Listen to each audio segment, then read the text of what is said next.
The day is finally here. Welcome into Mavericks Today by Chat Sports. Jeffrey Cooperstein here with you guys. We'll be joined by producer Colin Brown here in just a moment. The Mavericks franchise changes forever tonight. The Mavericks have the number 1 overall pick in the 2025 NBA draft. And if you don't know by now, you've been living under a rock. But the Mavericks are going to select Cooper Flagg, number 1 overall.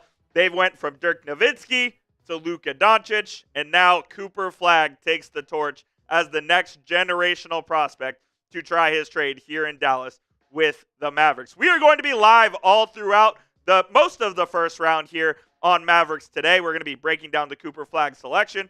We'll be taking your questions, all that and much more as we hang out and watch probably at least the lottery here of the 2025 NBA draft. Again, my name is Jeffrey Cooperstein, and I am joined by my good longtime friend who I've known for almost 20 years now, almost 15 years, my guy Colin Brown. Colin, what's up, my guy? What's up, Coop? Hey, man, listen, Cooper Flagg's going to become a Maverick tonight, man. Yes. How does that feel, like saying those words out loud? So I woke up this morning, and it does feel awesome that Cooper Flagg is going to become a Maverick. The way we got here was a little winding road, if you will. I'm not sure that I don't know if the Mavericks would be in this position if things didn't fall the way they did, but they did. I'm going to try to avoid Luka talk as much as I possibly can tonight just because it pisses me off. And I know it pisses you guys off as well. Shout out your city, by the way, down in the comments. Let me know where you guys are watching from. We've had viewers from all over the world join us here on Mavericks Today, so I'm curious to hear where you guys are right now. We've got 81 people in the building. If you haven't already as well, hit that thumbs up icon, a free and easy way to help out the channel. Shout out to Celeste. Shout out Charles, Ty Man, of course, in the building. Hunter Floyd, Dante Costa, Asaru, MVM, Bobby, watching from Euless, Derek from Dallas, Mexico from Cougar. I see Dallas from Asaru, Australia from Major League Records. That's probably our farthest viewer for tonight. Shout out Noah Turner in the DF dub. Fidel watching, go Dallas. It's going to be a very, very exciting evening, and the 1.8% chance that the Mavericks got to draft Cooper Flagg did not come without its trials and tribulations. We obviously know what happened on February 1st. Again, we're not going to get into that tonight. But we also had major injury from Anthony Davis, major injury from Kyrie Irving. The Mavericks still got themselves into the NBA play-in. They won a game in Sacramento. Then they went to Memphis. They got beat. They had the 11th best odds to get the number 1 overall pick. And then on May 12th, as I said on that day, pigs have flown, and the Mavericks won the NBA draft lottery. Colin, from someone who is an outside perspective, you are not a Mavs fan, full disclosure. Colin is a Thunder fan, so congrats to Colin on his first NBA championship with his team. How do you view this the Mavs win the lottery and getting Cooper Flagg? Was it extreme luck? Do you think there was something nefarious? How do you view it? It's such a interesting because obviously we were working when the draft lottery took place, and I just remember kind of thinking like, all right, if the Mavericks get this, like something's afoot. I thought the same thing too. Yeah. And it was, and again, you mentioned it, like less than a 2% chance that the Mavs actually were to jump. They've never jumped in their franchise's history in the NBA lottery, and then to jump not only from 11 to 1. I mean, to be honest, like there's got to be something afoot, right? Like it just seemed like almost too perfect. Of a scenario. And there were also some other crazy scenarios that had to play out as well. Josh Giddey hit a half-court buzzer beater. Right. The Mavericks won a coin flip to determine who gets 11 and who gets 12.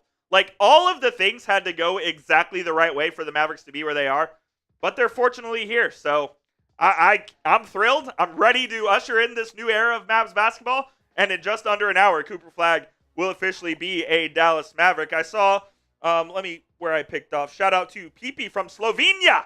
We got DTX from my guy Jordan. Shout out to Jordan. He's usually on all of our live streams. We got Justin from Springfield, Missouri. We got New York. We got South Africa in the house. We got Cousin. We got England. We got more Slovenia in the house. Fort Worth.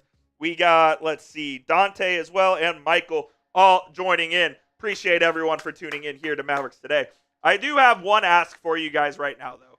Our bosses told us we need a 50% like rate. And you may ask why. Well, the answer is simple. When you have more likes on a YouTube live stream, it pushes it into the YouTube algorithm to get the most amount of people in here possible. And that's what we want here on Mavericks Today by Chat Sports. We already got 110 people in here, and we've got 29 likes right now. I need to help us get to 50 likes as soon as humanly possible. We're going to be going through not only what Cooper Flagg is going to bring to the Mavericks, but also what other teams could do in the NBA lottery. As it is, we are obviously Mavericks focused here, but there is a full first round of an NBA draft going on. So we'll get into all of that as well. But please hit that thumbs up icon. And when you do, type me down in the chat. We'll give some shout outs here. I do like, I want to pull up this, make sure that I got the right chat. Noah Turner. Y'all need to get some 1.8 shirts. Noah's my guy. 1.8 shirt would be cool. Might have to talk to the bosses about that, Noah. Might have to talk to the bosses about that. That would be sick. We've had a lot of t-shirt ideas. Nick Roloff, who hosts our Heat channel, he has a t-shirt idea as well. There's a lot of t-shirt ideas coming down the pipeline.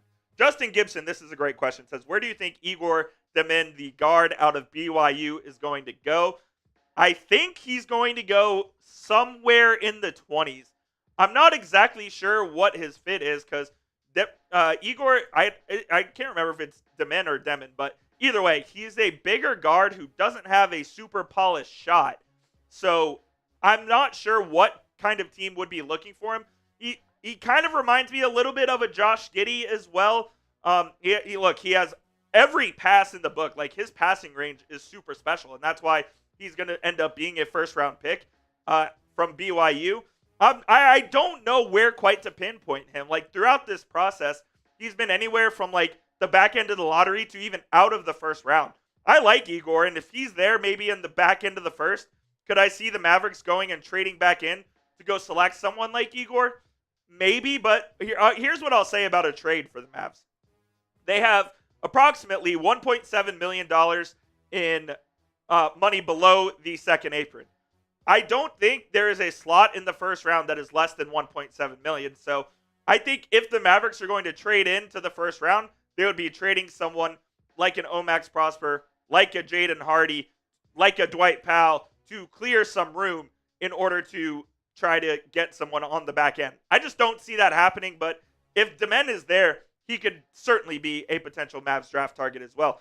Shout out to my guy James Ashy coming in with a $5 super chat. James, will get you up on screen here as soon as we can and help us get to 100 likes. We are 2 likes away from our goal right now. James, my guy, first super chat of the day.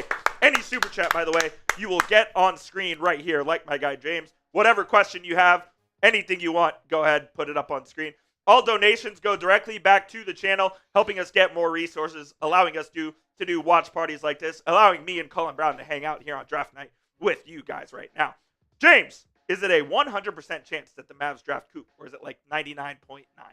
It is 99.999999999 repeating all the way, as many nines as you possibly want. I'll never say anything is 100%, especially with the guy in charge. I'm not going to say his name either because it triggers me. But the guy in charge of the Dallas Mavericks, nothing is ever 100%. 99.99999999999. That's what it is. That's what it is. Shout out to James. First super chat coming in. Appreciate you. Do have a little bit of a super chat menu for tonight. And with James's first super chat, I got to give him a let's go Mavs. Let's go Mavs. Let's go Mavs. $10 super chats. We'll take some shots. And if we get a 50, might have to take down a beer bong or two. I did forget to bring a shot glass. Yeah. No, I can grab some. We can take care of that one. Yeah. Hey, listen, I know I'm new to Mavericks Today, but I'm down to drink. I'm down to have a good time. So. Colin is not new to Mavericks Today. Colin is my producer on Mavericks Today probably at least probably 4 days a week. So Colin's my guy, man. He absolutely works his ass off here at Chat Sports. He's a real one for sure. We are about 50 minutes away from when they claim the NBA draft is going to start. Got to be honest, I don't think the first pick's going to be till right around 7:15, but we'll play it by ear, and obviously we'll keep you guys up to date with everything happen. We've had a couple of pretty big trades here in the NBA in the last couple of days here. Cullen, what was the move that was the biggest surprise to you throughout the last 48, 72 hours or so? It had to be this Kristaps Porzingis. Yeah, man. Our boy KP. We love KP here on Mavericks Today. Yeah, I mean, he goes now to play with Trae Young in Atlanta. I mean, obviously, George Niang, a second-round pick, heads to Boston, and then Brooklyn just kind of fills that,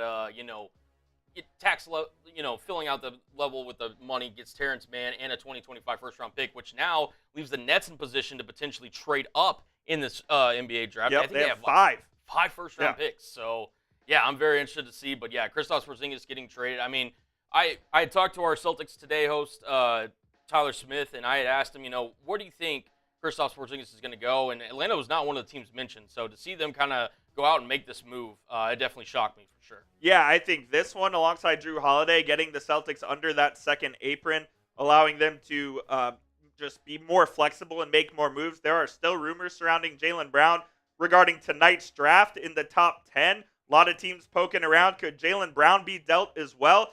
Brad Stevens always up to something there, so it's certainly possible that the Celtics may not be done. Shout out to Box Butter, appreciate you. Shout out Matt, he said, do you think the Mavs have expendable trade capital to make a smart trade back in the first round? That's the problem, is I really don't think they do.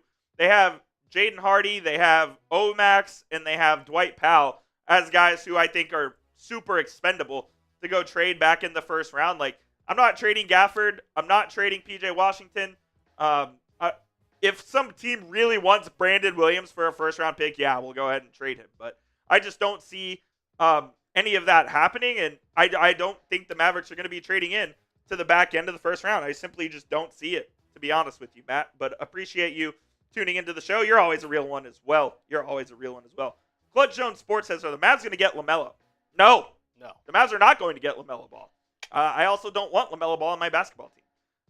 If you can go check out our video that's on the channel right now.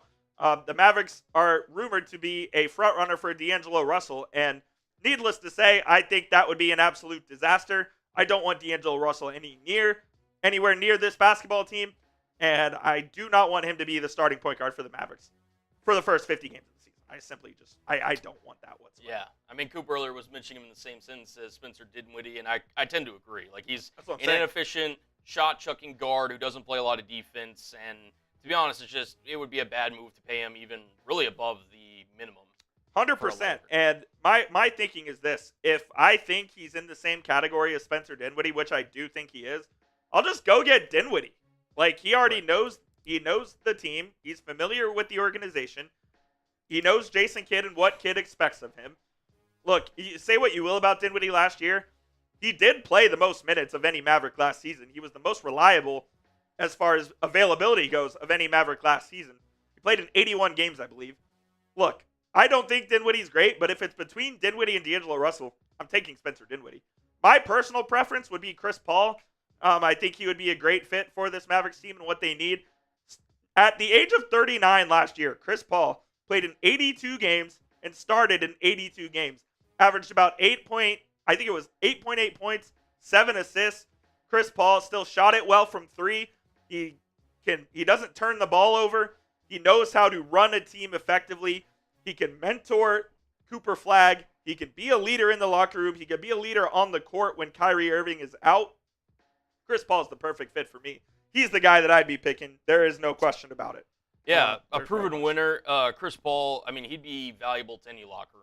No matter what stage you are as an NBA franchise. I mean, Chris Paul, legendary basketball player, one of the greatest point guards to ever play. And look, I mean, the Mavs are going to be kind of an interesting spot with Kyrie Irving not set to start the 2025-26 season. So you can get a guy like Chris Paul that knows how to run an offense. And look, I mean, just settle down and, really give you stability at the point guard position. I think Chris Paul would be a welcomed addition. I absolutely do. And go get those MFFLs down in the chat if you are excited for the Mavericks to welcome Cooper Flagg to Dallas. And I just got word from our boss, Mr. Brett Scott, COO of Chat Sports, that said if we get a $50 super chat, he's coming in to do a beer bong himself. The boss, the person that pays me, that tells me what to do, that allowed me and Cullen to do this stream, said if we get a $50 super chat, he'll be back in here. So we'll see what happens. Maybe someone comes up, maybe not. It's all good either way. But if you want to hang out and party, we can get down and dirty. Just to throw a little incentive to that, I'll race Brett. Cullen's going to race him. I can't do it. Beer bongs make me sick.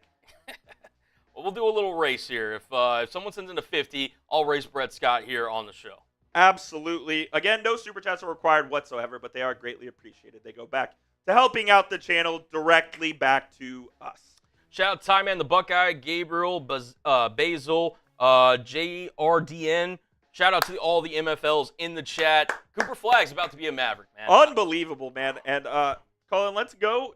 Do we go to the just like the Cooper Flagg quote draft or whatever? Yeah. I just want to see what they have to say about him. I've talked ad nauseum about Cooper Flagg over the last 6 weeks or so. So let's see what the actual experts have to say about Cooper Flagg. He's the consensus #1 overall pick. He's been that way since high school. Kevin O'Connor, who's one of the best NBA draft experts out there, says he hustles like a madman, makes his teammates better as a passer, and has dialed in a knockdown jumper. He's both the best offensive and defensive prospect in this class.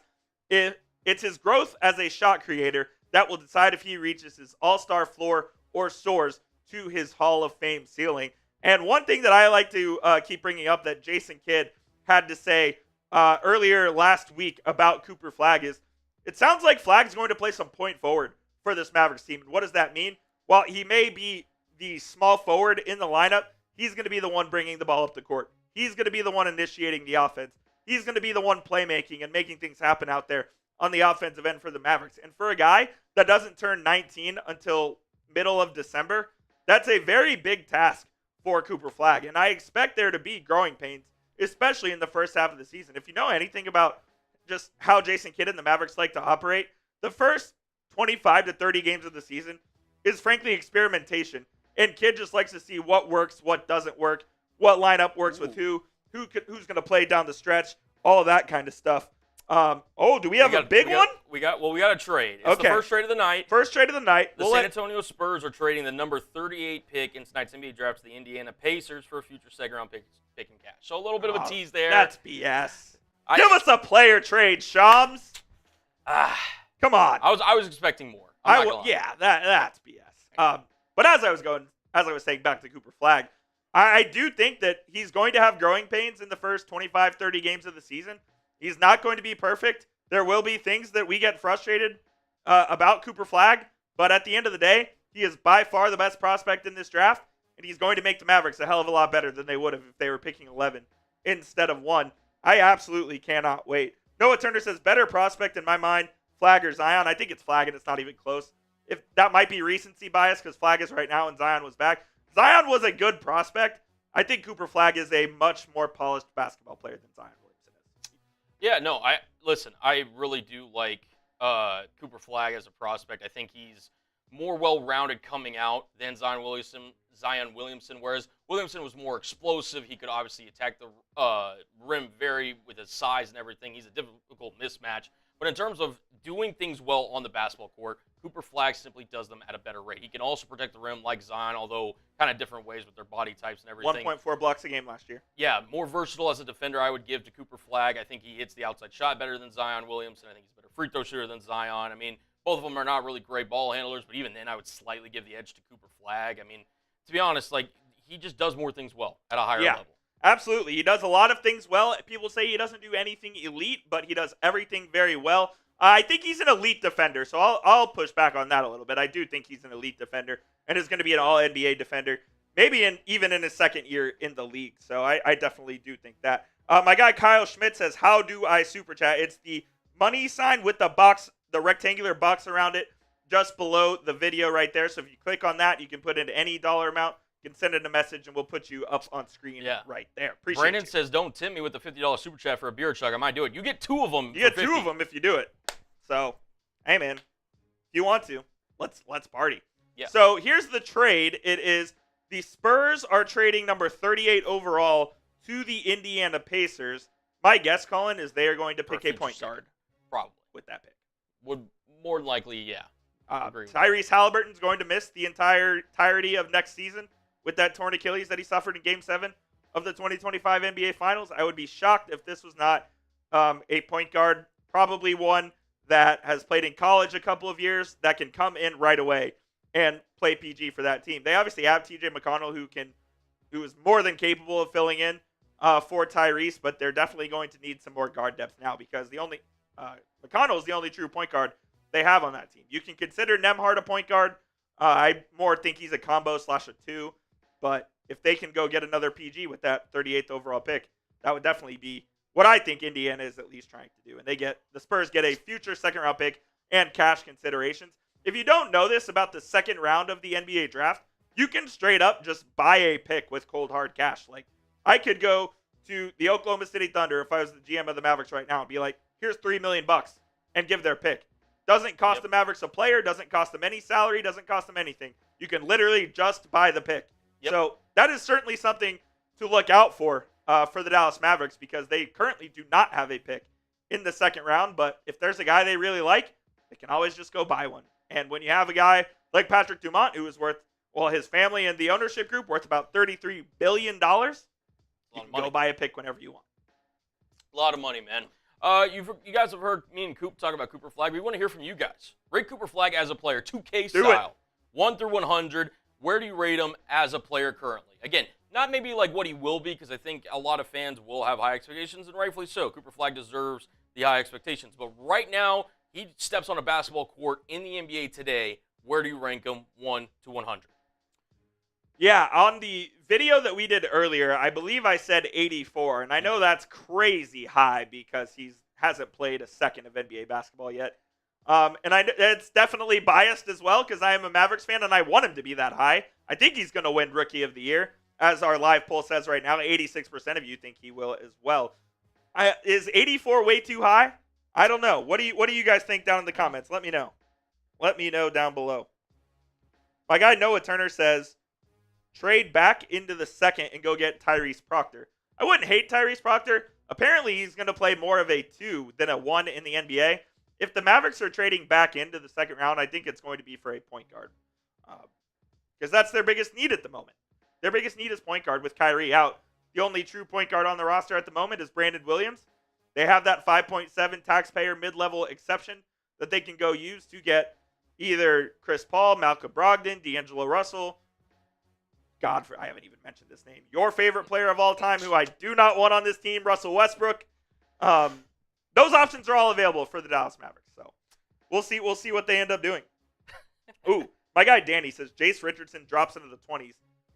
What you doing? I would be intrigued by Jace Richardson. I can't lie to you. I think the guard out of Michigan State would be a pretty good fit. Again, I think he's more of a sixth man, a scorer off the bench type. I don't think he's a true point guard. No. But he certainly has NBA ability right now. And one thing I know about this is Tom Izzo does not play freshmen. No. He does not do it at Michigan State.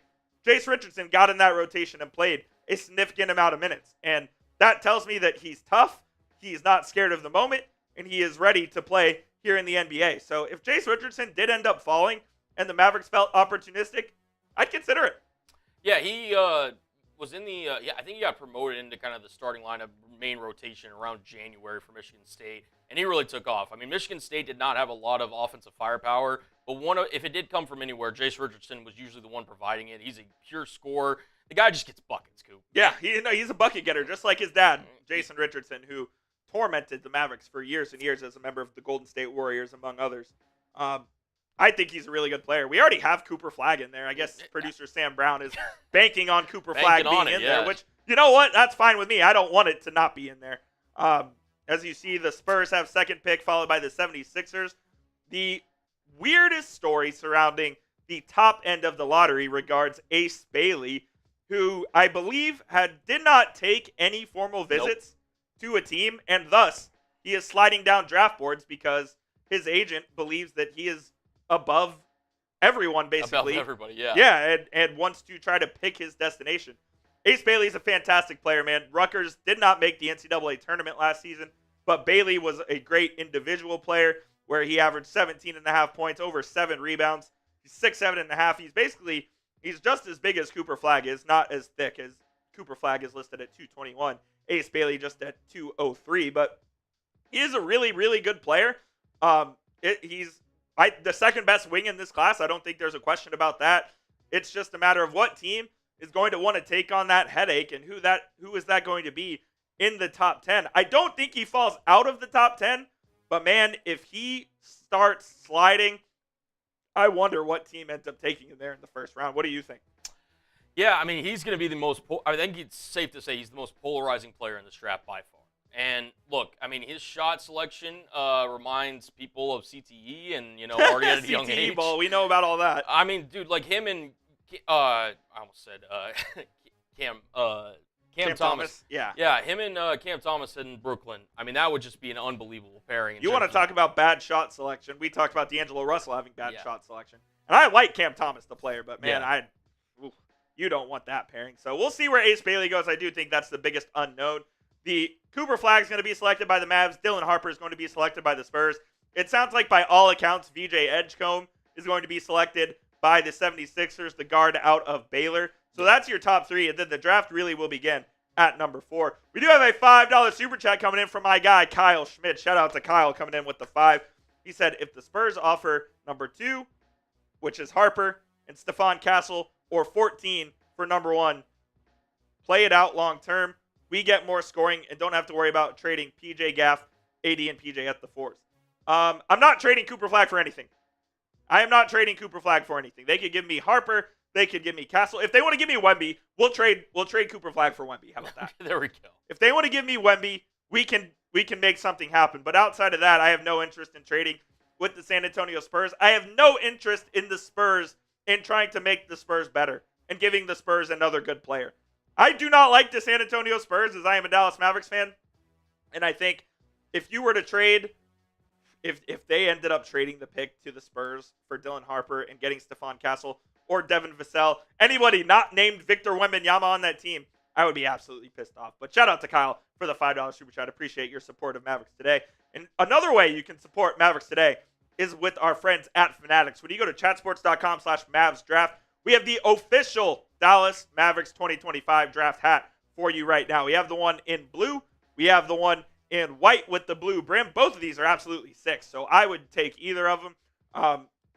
When you use that link, Fanatics will send us a part of the proceeds. Go to chatsports.com/MavDraft. Get the hat Cooper Flagg's going to be wearing here in about 32 minutes, and you can get hooked up with our friends over at Fanatics Today. That link is in the live chat. That link is in the description of today's show as well. Chatsports.com/MavsDraft. Go get your hat today. Shout out Mike Griffith. What up, Mike? How's it going? Appreciate you tuning in. You're always a real one. Clutch Jones says, what do you think Cooper Flagg's rookie stats are? These are mine. 19 points, 6 assists, 6 boards, 3 steals, 2 blocks. I don't think he's going to average 3 steals and 2 blocks tonight. Oh, my goodness. Ooh, there we go. All right. I don't think he's going to average 3 steals and 2 blocks a night. But I think 19 is fully on the table. I think he could be a 20-point-a-game scorer right off the bat. Cooper Flagg is going to be one of the best rookies maybe ever. I know I compared him to Grant Hill, which is what Jason Kidd said. Grant Hill averaged 19 and 6. He averaged, I think it was almost 3 stocks, which is steals and blocks combined. So he's going to have a great rookie season. There is no doubt about that. And hit that subscribe button if you haven't already. Our goal for tonight is to get to 32,500 subs. Hopefully we can eclipse that as soon as humanly possible. We do have a big super chat coming in. I don't think anybody's claimed the winner yet, so I think we win the little... We do win the race. Yeah. We do win the race. Just waiting for it to load on screen. We'll get it up there for you. Michael says, Dallas NBA champ. I hope so. What is my NBA player comparison for Coop? I love Jason Kidd's comparison of Grant Hill. I think that's a great one.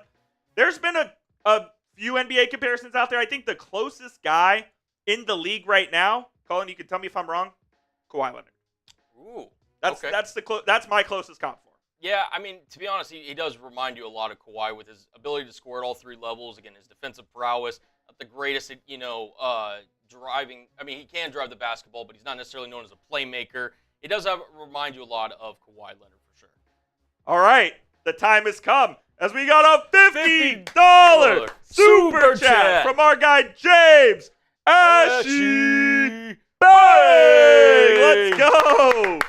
My guy James Ashy coming in with a 50. And we're going to have a boot race or a beer bong race, between producer Brett, or intern Brett, and executive producer Colin Brown. Let's get it. Let's get it. Shout out to James, man. He says, have fun, boys. Oh, we're about to. We are about to rage. Yes, we are, man. Let's go. Shout out to my guy James Ashley. That freaking fires me up. My guy Lake says, is Cooper closer to Garnett or Durant? It's Garnett, right? Yeah. I mean, Durant's a hell of a player, and to be honest, it's not far off from what Cooper Flagg is, but I think Durant's better off the bounce than Cooper Flagg is, whereas Flagg can score at all three levels, but Durant, because of his size and handle at damn near 7 feet. Exactly. The craziest thing about KD to me, KD lies, straight up lies about his height. He claims he's 6'10". The humble brag, I have stood next to KD on multiple occasions. The man's 7 feet. Yeah. He is a true 7-footer. He is as tall as Dirk Nowitzki is. Yes. And he handles it like a guard, has one of the smoothest shooting strokes you've ever seen. I think Cooper Flagg is more of a Kevin Garnett, where the defensive intensity that he brings is certainly more than KD would bring, but Garnett, young KG as well, could do everything. Yes.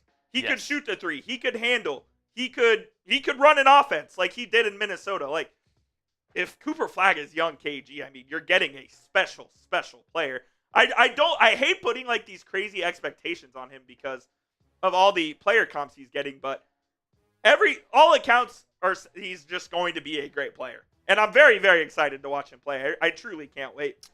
He's just a guy that, one thing that I think Cooper Flagg does remind me a little bit of Kevin Durant is that he's going to fit in whatever offense is possible for him. That's correct. Any NBA team, because he does so well off the ball, he can catch lobs, he can catch and shoot, he can really score and make an impact off, without handling the ball so much and being a ball-dominant player. Yep. He's really a valuable player in that regard to where, again, like, if you need him to take over, he can, but also at the same time, like, he can have an impact on the game in other ways. So, to me, like, Mavericks fans should really feel great about that because, again, with Kyrie Irving, a guy who, can do a lot of stuff off the bounce, you have Cooper Flagg that can play off that. It's going to be great for his development. I know kids said that he's going to play more of the point forward role. That's more or less building up his confidence, building up his skill set, and all that stuff. Well, and when Kyrie comes back, they won't need Cooper Flagg to handle that ball handling load because Kyrie can be a 32, 33% usage rate player where he can handle the ball every time down the court. He can take responsibility of the offense,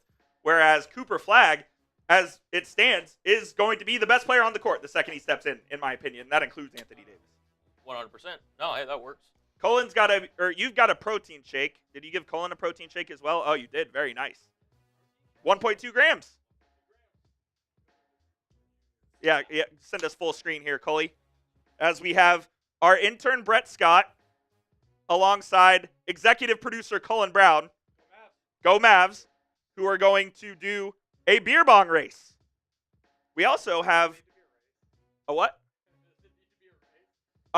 Colin, you can blame Colin for that one. We also have intern Jeremy Chuggs and intern Jackson Durham live out at the American Airlines Center right now doing some stuff. I have no idea. I haven't been told, but I'm sure they will because they're great at their jobs. Yeah, through 3 or 4. DeGrom. You're going to lose the race? Brett says he's going to lose the race, so we'll let COO Brett Scott. He's not actually an intern. He is my boss. He's probably going to have a talk with me later about calling him an intern. Oh, he said it's funny. Okay, cool. All right, everyone type chug as Brett's just going to do it here. We have intern Avery as well in the house, including executive producer Colin. Shout out to Brett Scott doing the chug. $50 super chat from our guy James Ashley. Happy Flag Day. Let's go, baby. MFFL's down in the chat. Shout out to Aaron M. Shout out to Mark. Let's go, baby. We got Count Floyd's Chiller Horner Theater. So I guesstimated this. Brett got it done in about 7 seconds. I think you're going to half it. I think Colin Brown is going to half it. It's not my first. By the way, this is a perfect announcer jinx. The Rangers are not allowed to hit through 5 innings. Through 4 innings.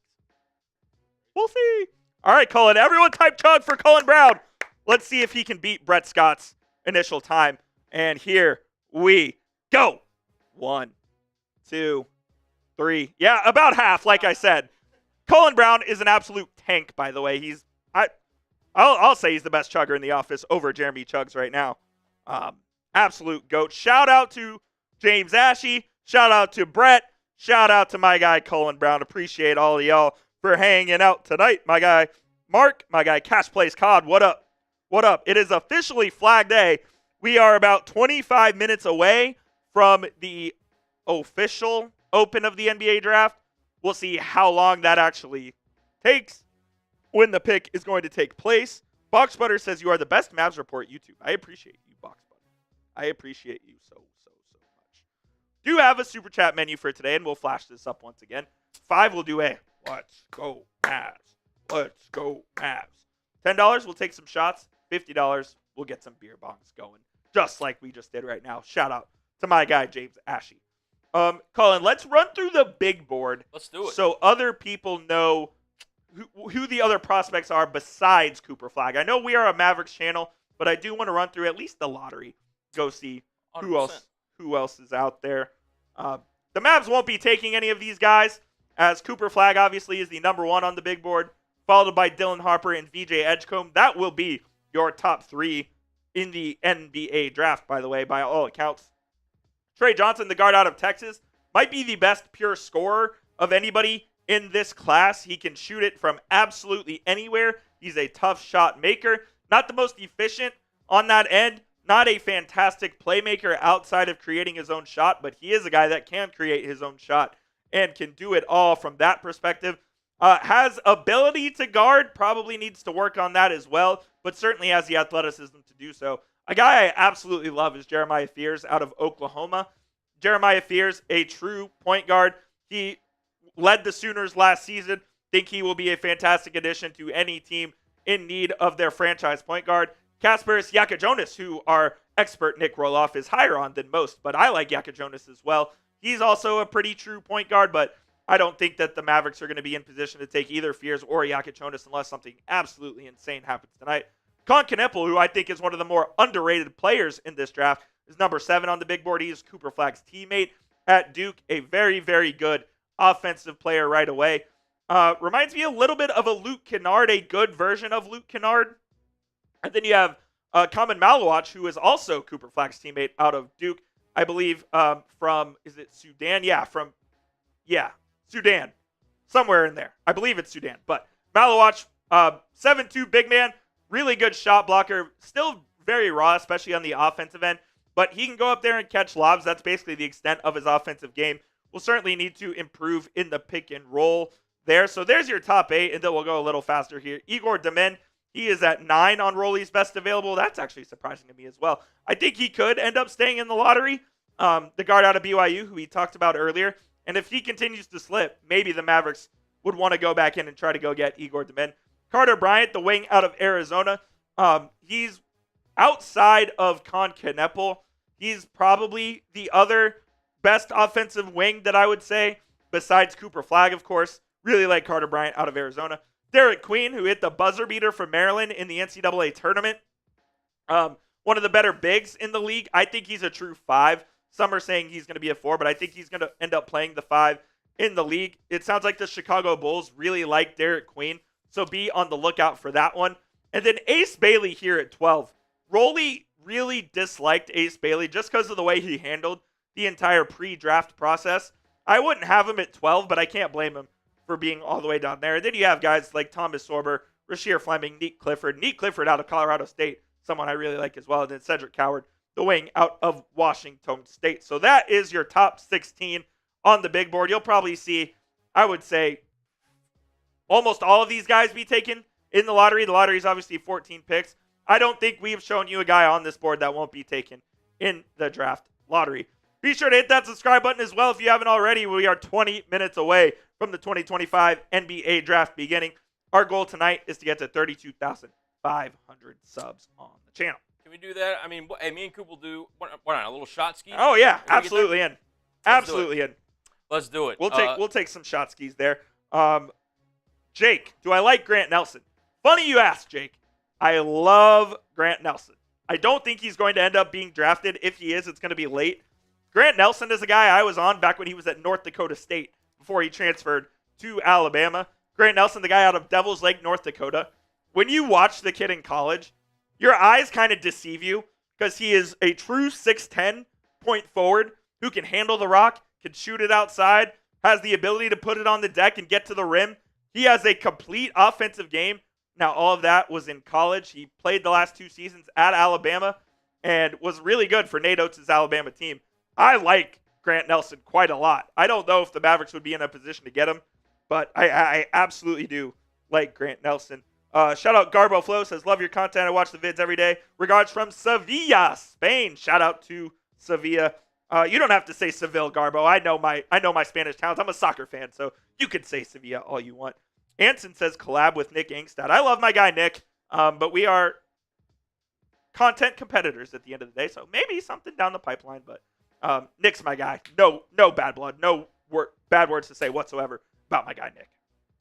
What up? You were going to say something. My bad. No, hey, listen, I was just saying, hey, like the video and everything, but yeah, Nick's a really great guy. I had the pleasure of meeting him too, and yeah, he's real true professional. So. Oh, Nick's a real one for sure. He's killing it over there. You can answer this one from Dante Costa, who says, whatever happened to Harrison Graham that was doing the Dallas Mavericks with you? Yeah, Harrison is our main Bears host, who I actually, believe it or not, he's the guy that I normally produce for here at Chat Sports.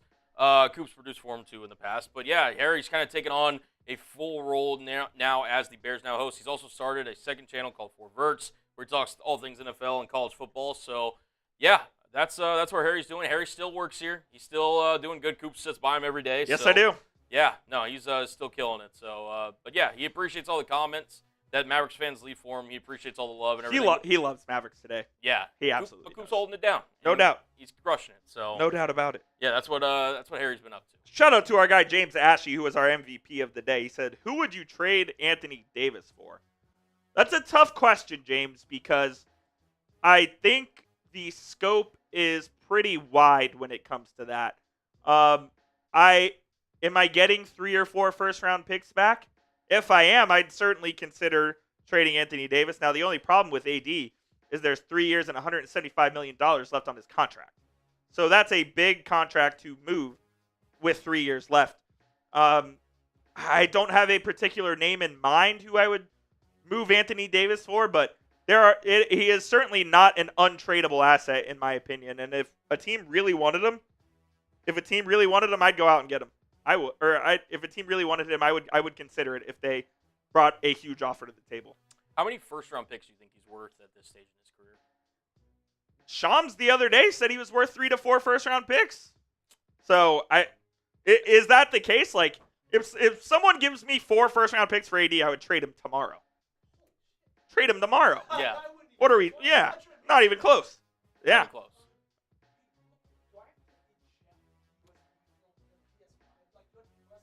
No, you can just take it out. Yeah, you can just take it out. Yes, sir. Yeah, no. Great. Yeah, absolutely. So I'll ask you a question then, Coop, because obviously Cooper Flagg is the now and the future of the Dallas Mavericks.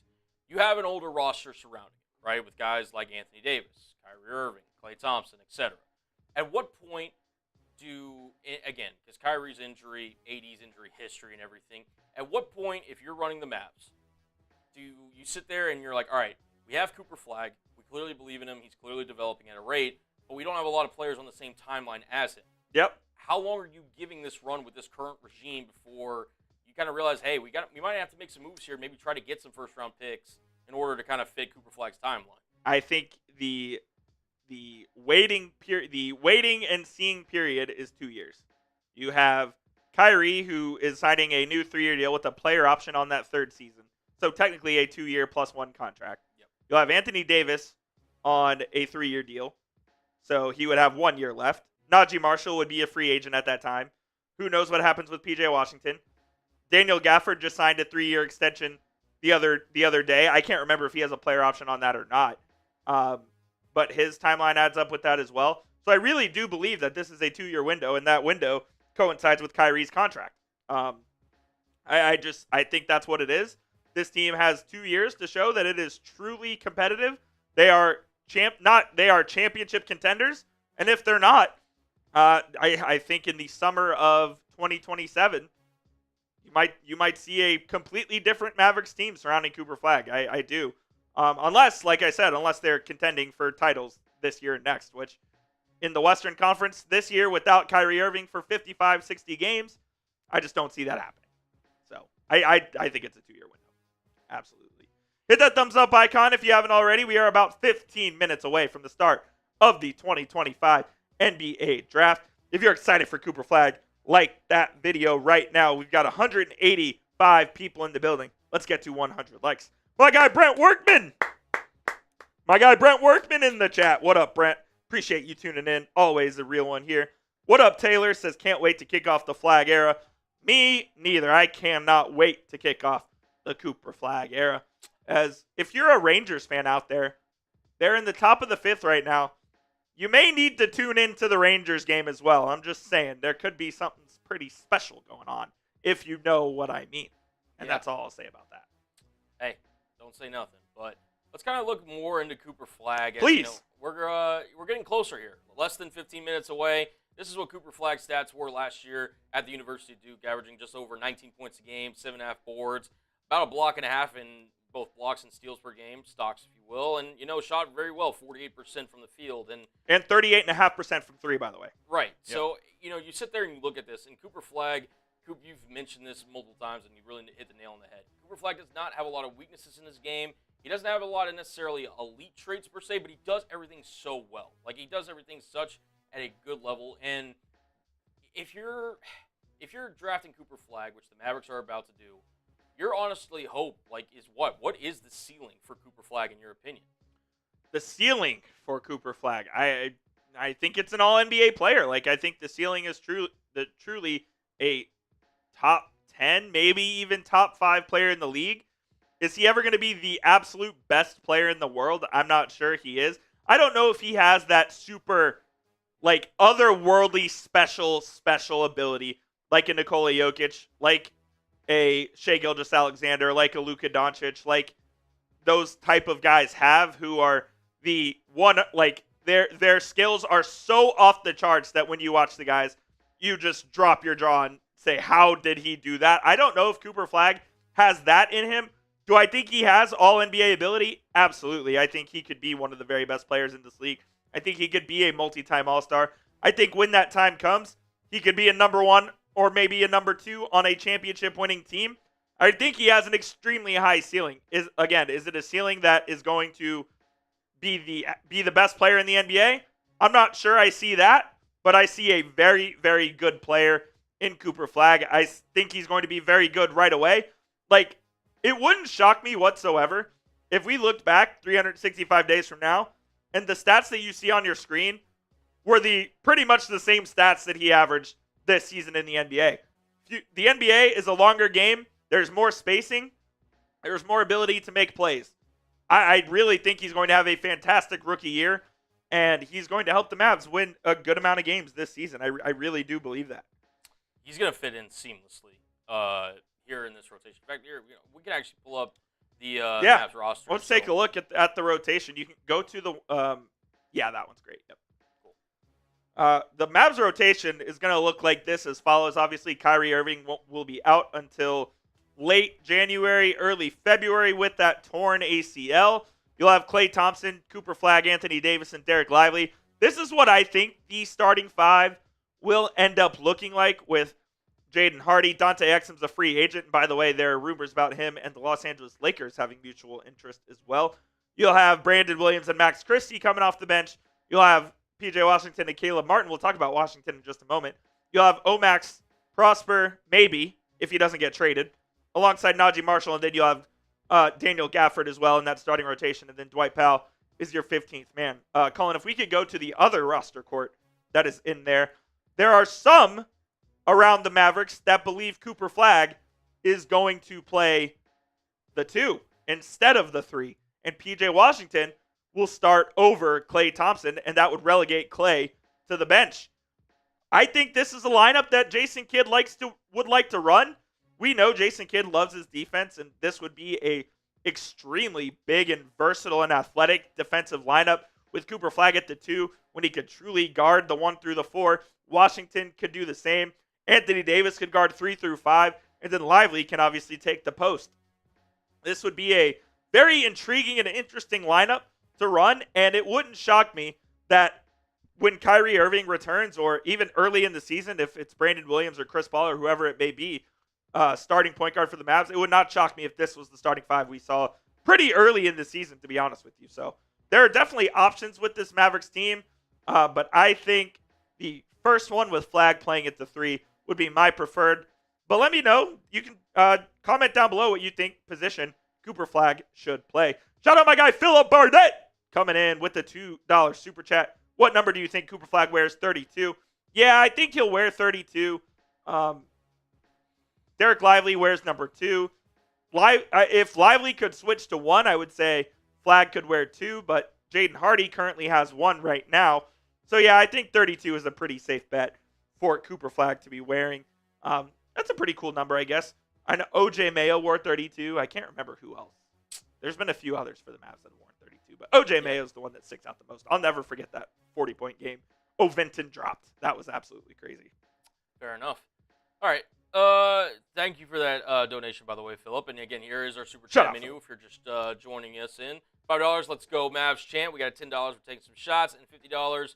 We're doing a beer bong. I did one earlier. I'm down to drink again. Shout out also to Brett for also knocking down a beer bong as well. So, if you guys are down to party, we're at $61. Pretty sweet. Let's go. That's awesome. Yeah, 200 of you guys in here getting ready for the NBA draft. We're about 8 minutes away from the draft technically starting. Yeah, if you know, I was worried about this. So we're gonna switch over here, and listen, I mean, I'm pumped, man. I'm really excited. Who said this in the chat? Does Dallas only have 1 pick tonight? Yes, they only have the number 1 pick.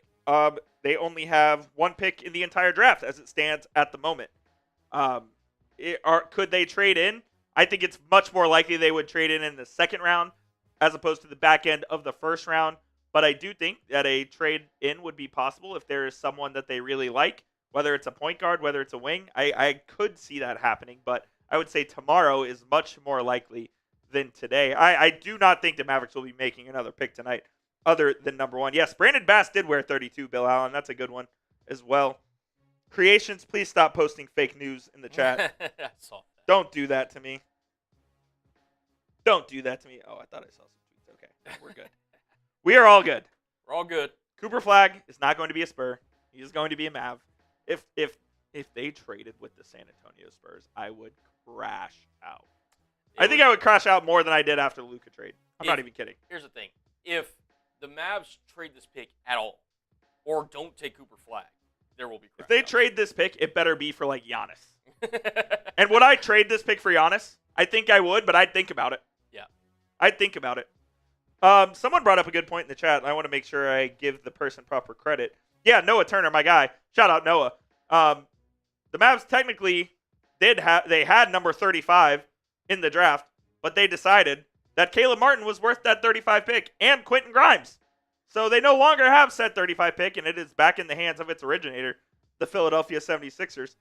That one, oh my goodness, okay. We're partying. There were 2 really bad trades in the NBA this year. Our guy had both of them. Shout out to Nico Harrison. We got one of the absolute real ones of Mavericks today coming in right now. It's a guy who has been on this channel as long as I've been working here. My guy Alex Martinez has been on this channel. He's been chopping it up with the real ones. J-Day, yes, Jamal Mashburn did have 32 as well. That's a good one there as well. Insecurity, we will talk about that here in just a moment. I don't believe he is, at least tonight. Mark White, my man up north in Canada.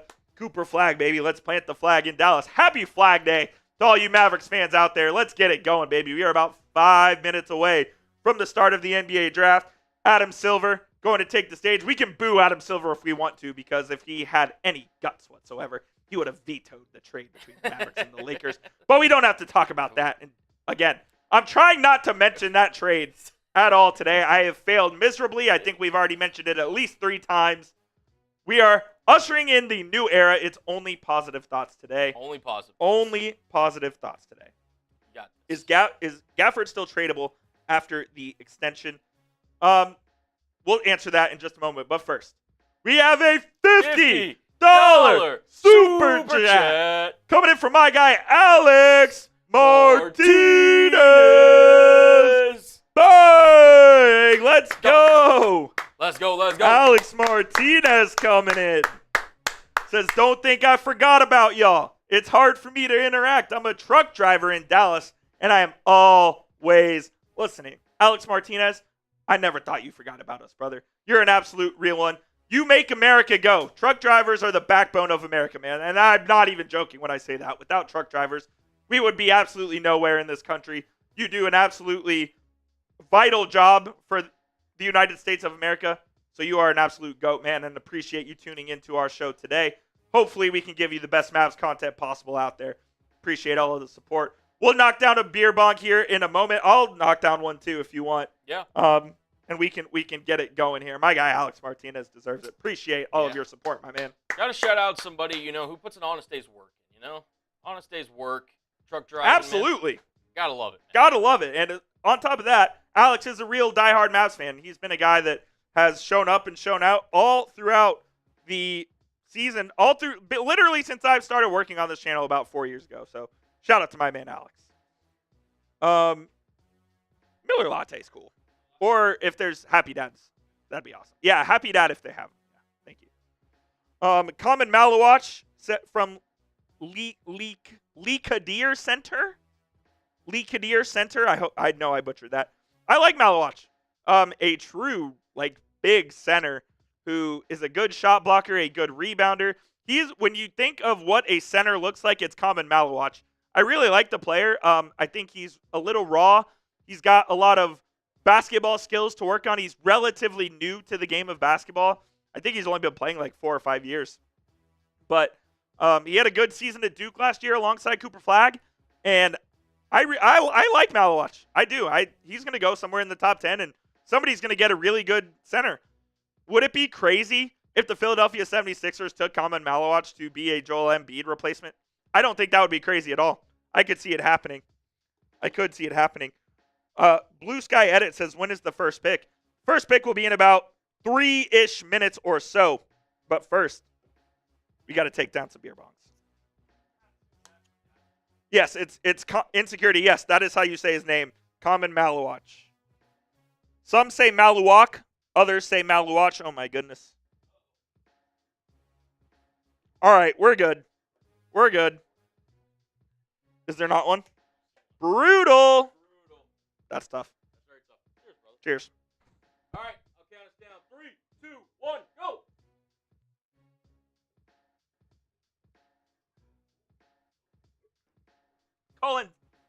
Colin's absolutely ridiculous. You can't get one over him.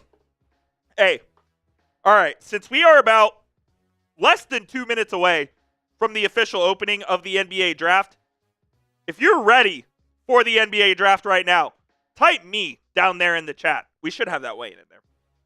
Type me down in the chat if you are ready for the 2025 NBA draft.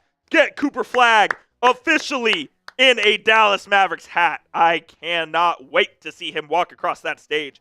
Let's go. I see Insecurity, Unitive, Charger Mom, my boy Basil in the chat. Shout out to you, my guy. Love you. Bob, Bilby, Connor. I see Lake. I see Mark. I see Jericho. I see Darnell. I see Cowboy Season. Cowboy Season's a real one as well. He's always watching us. My guy Noah Turner typing the MFFLs. Let's get it, baby. Let's get it. 36 seconds away from 7 o'clock Let's go. on the dot. Shout out my guy Bill Allen, Dante Costa. Let's go. Let's go. Cooper Flagg about to be a Mav. We'll see how long it actually takes them to get to the stage here. And we will boo Adam Silver because you have to. It's customary to boo the commissioner at this point. Have to. Shout out Lil Cloud. Shout out to Yusuf. Let's go, man. Here we go. The Mavericks are officially on the clock in just a few moments here. But we already know what's about to happen. Is the Mavericks have the number 1 overall pick in the 2025 NBA draft. On the clock is right there. It is only a matter of time. Is it filled in with Cooper Flagg or no? If it is, that's funny. Sam Brown took it out. He's going to have to put it right back in here in just a moment because we know damn good and well. Do you think there will be a tweet from Shams or others of sources the Mavericks are selecting Cooper Flagg? Oh, 100%. 100%. Gee, I wonder who told you that. Only everybody.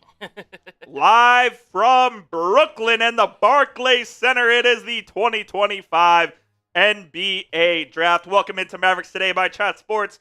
Jeffrey Cooperstein alongside my guy Colin Brown up above me. If you're just joining us, we will be covering at least the NBA lottery here and the first round of the NBA Draft and welcoming Cooper Flagg to Dallas. And also, if you're just joining us, please be sure to hit that thumbs up icon and hit that subscribe button as we are giving you wall-to-wall coverage on the newest Dallas Maverick, Cooper Flagg, the forward out of Duke. The Mavericks are going to be on the clock here shortly, and we will get it going. I see a super chat from Robert Vincent, and this one is interesting, Colin. Very interesting. This one is interesting. When that comes up, we'll put it on screen. My guy Mark White says, have to congrats to your Stars for beating my Jets in a hard-fought series.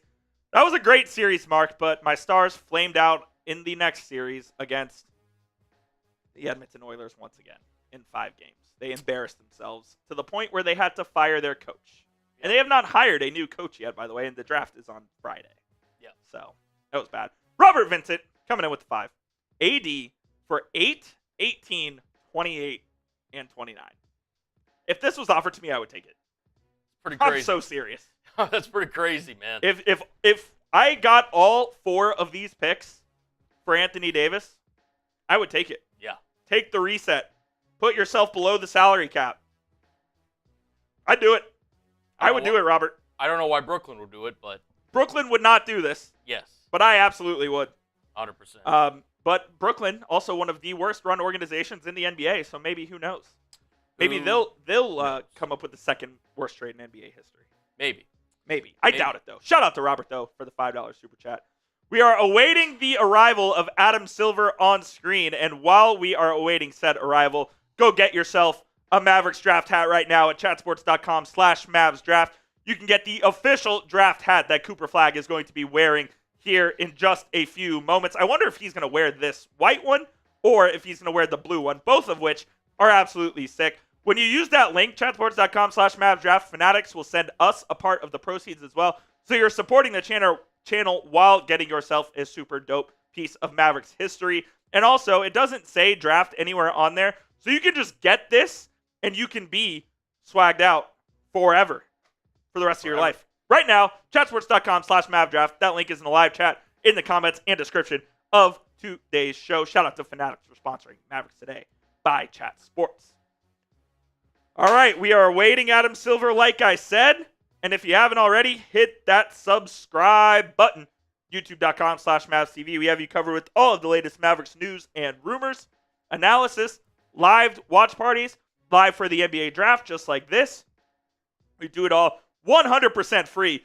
So if you like what you're seeing, hit that subscribe button. Help us get to 32,500 subscribers. That is our goal right here on today's show. Appreciate all of your support. Here's Adam Silver. Boo!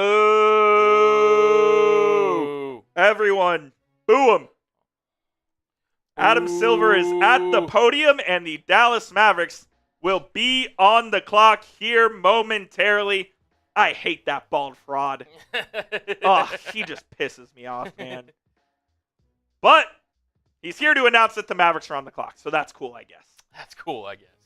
You know what? I think Roger Goodell's better than him. I can't stand this guy, man. I would tend to agree with you. Can't stand him, but here we are. He's about to give the Mavericks permission to tell Cooper Flagg that he will be a Dallas Maverick officially, even though we have all known since the night of May 12th that Cooper Flagg will be a Dallas Maverick. So if you are ready for Cooper Flagg to be a Dallas Maverick, type me down below. Type me down below. My guy Joey P, who's also a Mavs fan, in the building as well. It's time to roll. Cooper Flagg about to be a Mav. It's time, baby. Some are saying Unless. unless. Some are saying that it was rigged. I am not saying that. The Mavericks deserve this. And Cooper Flagg, about to be a Mav, as Adam Silver is giving his stupid intro that no one cares about. Just tell us we're on the clock, Adam. Let us submit the pick. Will they take the full 5 minutes? Is it 5? I think it's 5. Yeah, they'll take most of it just because. Yeah. They could have announced this 2 months ago, and it. I can't wait for the shot of the war room. where they Oh look their yeah, ass off. Nico in the war room will. Any last-minute trade offers for Cooper Flagg, you think? No last minute trade offers. No one is trading for Cooper Flagg. I haven't seen the tweet yet, though. The sources, the Mavericks selecting Cooper Flagg. That one hasn't come down the pipeline. Oh, thanks, Adam. All right. The Mavs are on the clock, baby. I wonder what they're going to do. Oh, yeah, it is 5 minutes. I don't know why I thought it was 7. That's pretty chills. Yeah, they did change it this year. All so right. it's 5. And I think tomorrow's 4. Yeah, that's great. That's chills.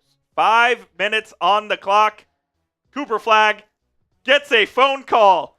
I wonder who it is. Let's go! I wonder who it is. Let's go! I think it's Nico Harrison calling Mr. Flagg to tell him he's going to be a Dallas basketball Maverick, as the Mavericks are going to go from Dirk Nowitzki to Luka Doncic to Cooper Flagg. 3 straight generational players, something no team in the NBA has ever done. I don't need to see that bum on my screen. I don't need to see any other person on my screen right now but Cooper Flagg. They're showing the Luka tribute again, and they're trying to piss me off. But nothing can piss me off right now because Cooper Flagg is about to be a Dallas Maverick, baby. Let's go. They're showing the NBA lottery when Mark Tatum pulled out the envelope and showed the Mavs logo when we were all in absolute disbelief. Thank God this TV is muted because I don't want to hear Stephen A. either talk about my basketball team. Just Yeah. chairs? No, I don't know.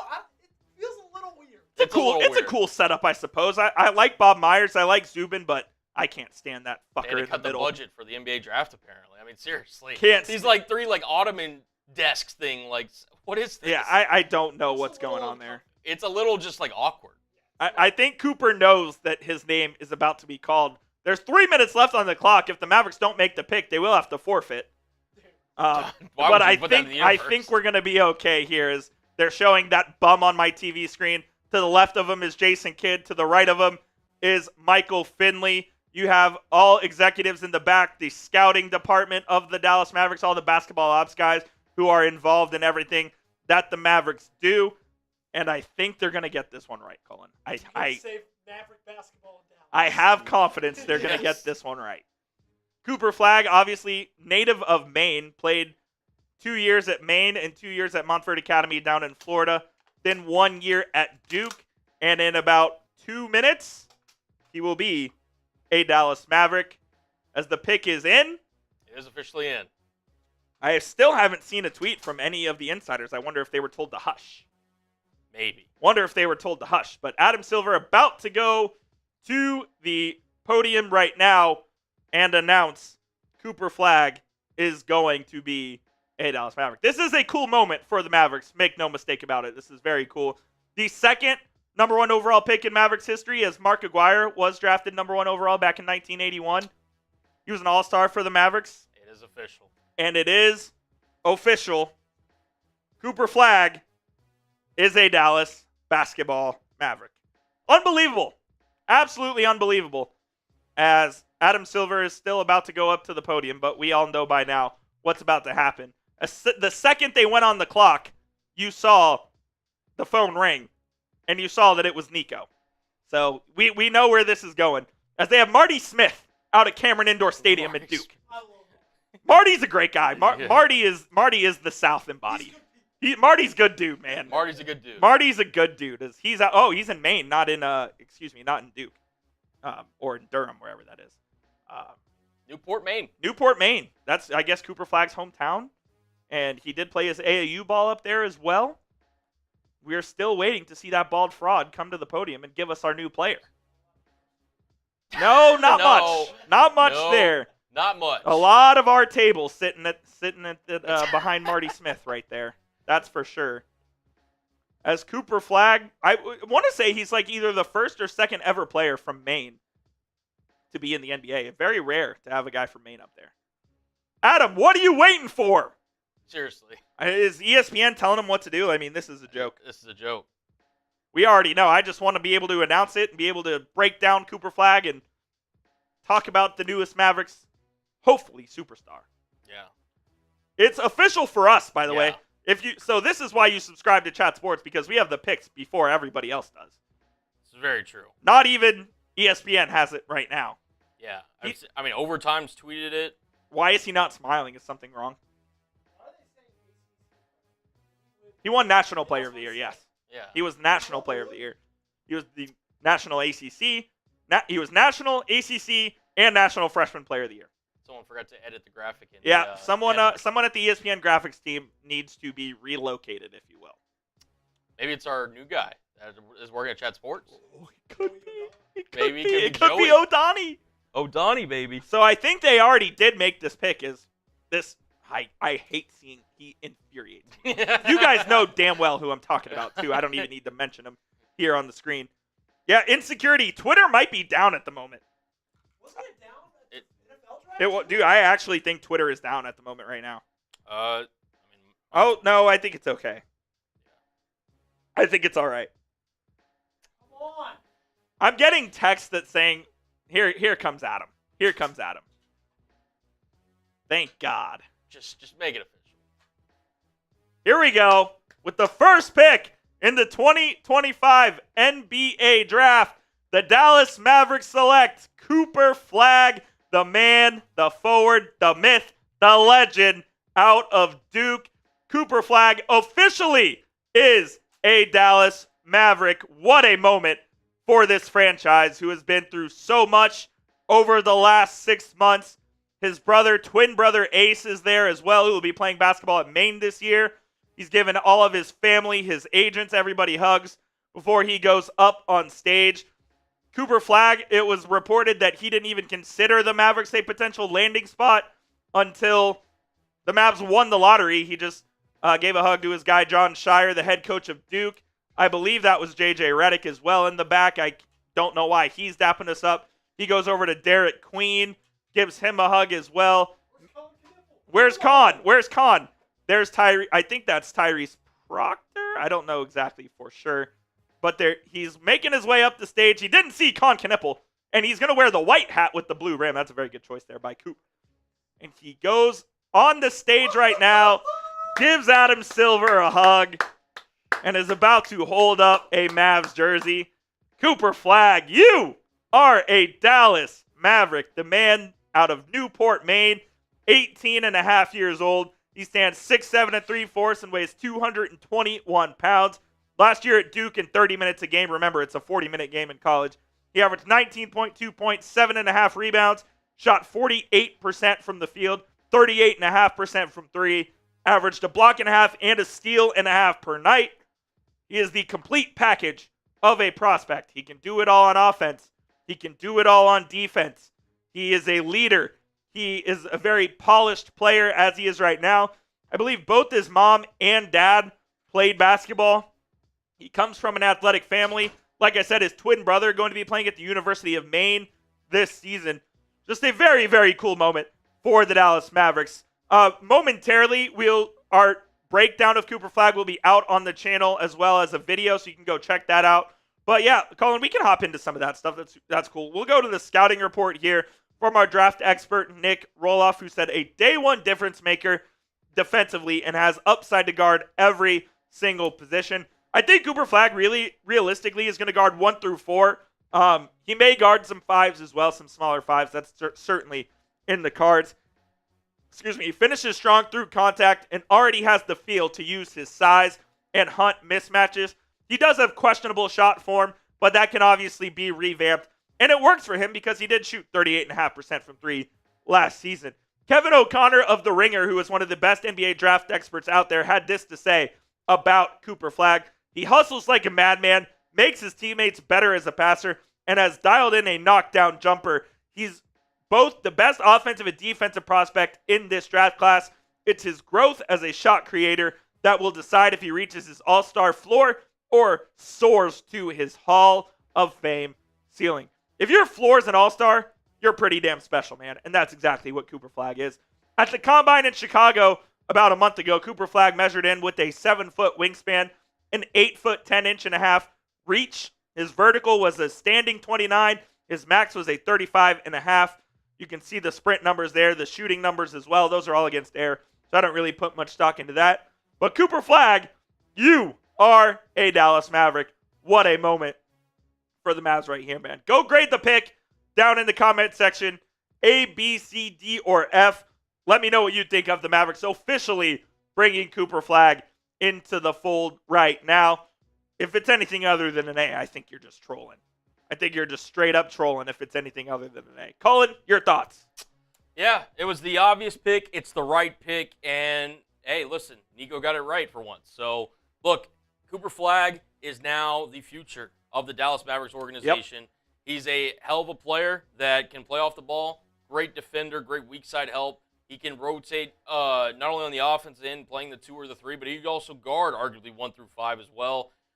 Just an absolute get for the Dallas Mavericks organization who, listen, they have now a future. They have a direction with this guy. The only question is how do you surround this guy and build a championship roster around Cooper Flagg? A lot of win-now pieces are currently on the roster with guys like Anthony Davis, Kyrie Irving, Klay Thompson, etc.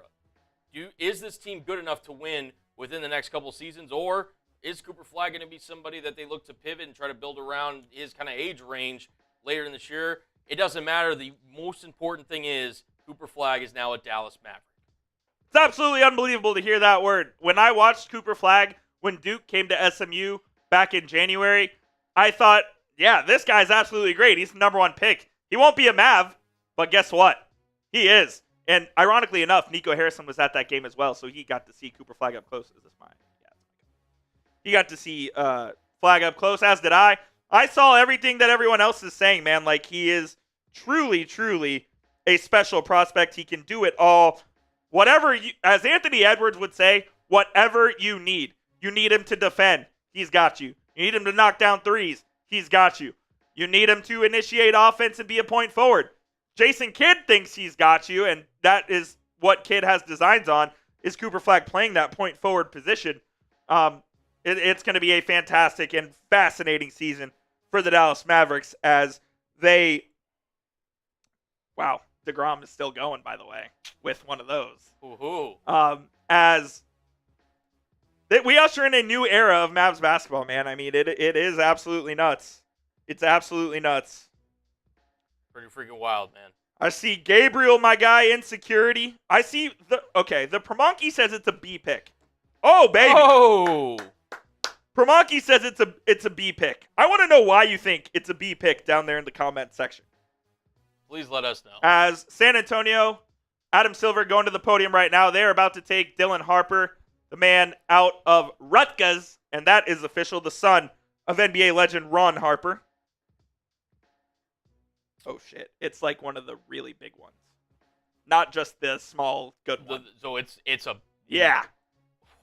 Oh, baby. Oh. I hope you guys are watching us and enjoying draft content, but if you're also a baseball fan, find a way to turn on the Ranger game. Find a way to turn on the Texas Rangers game. But in the meantime, we have some more partying to do. Yes, we do. Mr. Colin Brown, and we'll get to that as soon as it loads. Soon as it loads. I know how that goes, believe me. Dylan Harper, the official pick for the San Antonio Spurs. But let's get partying. As we got... Oh. Alex, shout out to you. Alex, but you sent that one in earlier. Yep. Oh, I know how... Software is crazy nowadays. Software is absolutely nuts. We've got Brandon Wassel. Bang! Let's go, Brandon. I didn't even mean to say that, but that's sick. Here's to Cooper Flagg being a Dallas Maverick. Let's go, Mavs. Drink up. We will absolutely drink up. We can, here, you know what? You stay over there. I got my little drink over here. Yeah, we'll load them up. We'll load them up. Ugh. Did bring over some Happy Dads, so we are good over there. Gotta crack them open for our guy, Brandon. Man of his word. I can appreciate that, my friend. And yeah, so far, draft's gone pretty chalk, Coop. It's been pretty chalk. Been pretty chalk. Dylan Harper, it's going to be an interesting kind of fit in the backcourt in San Antonio, but listen, if you're a Mavs fan, and I really like Harper as a prospect, you'd much rather have Cooper Flagg. Yeah, absolutely. For San Antonio, they were kind of forced into taking Dylan Harper because he's the consensus second best player in this draft. Yeah. So they're going to pair him alongside De'Aaron Fox, which will be an interesting fit. I'm excited to see how that plays out. You're going to start both of them for sure. Yep. And then go from there. So shout out to my guy Brandon with the $50 super chat. Appreciate you, man. Let's do it. Let's take down some beer bongs. Let's go, Mavs, baby. Here we go. Ugh. Excuse me. Let's go. Let's Come go. on. Let's go. Here we go. Let's go, man. So the rival San Antonio Spurs, our foes, down I-35. They now have a young core of Dylan Harper, Devin Vassell, and Victor Wembanyama alongside De'Aaron Fox. Do you think, Colin Brown, the Spurs are a team that could take Don't forget Stephon Castle, too. and Stephon Castle, yes, thank you, that could take a big leap and be a top 6 team in the West this year? Absolutely. I mean, look, Victor Wembanyama, from the moment he stepped on the basketball court, you could argue he's the best defensive player in the world. I mean, his impact in the half court, along with the transition game, is truly undeniable. And listen, like, I'm not a San Antonio Spurs guy either by any means, but the fact of the matter is when you have a player like De'Aaron Fox, who on any given night can give you 30, 40, 50 points, to pair along with Stephon Castle, along with the Devin Vassell, and a rising star, soon-to-be superstar in Victor Wembanyama, I think next year the Spurs are really setting themselves up to have a heck of a season. They were kind of already knocking on the door in some regards last season before Victor Wembanyama was ruled out with an injury. But look, the Spurs are coming. They're going to be here for a long time. But hey, man, could they fight for a top 6 seed? I mean, you think about the West. I mean, you obviously have the Thunder, you have the Nuggets, you have the Timberwolves, you have the Lakers with Luka Doncic, you have the Clippers as well. I think the Spurs are right in that mix, man. They're going to be somewhere in that play-in to potentially, getting into that 6th seed. Yep. So, yeah, that'll be a force to be reckoned with for sure.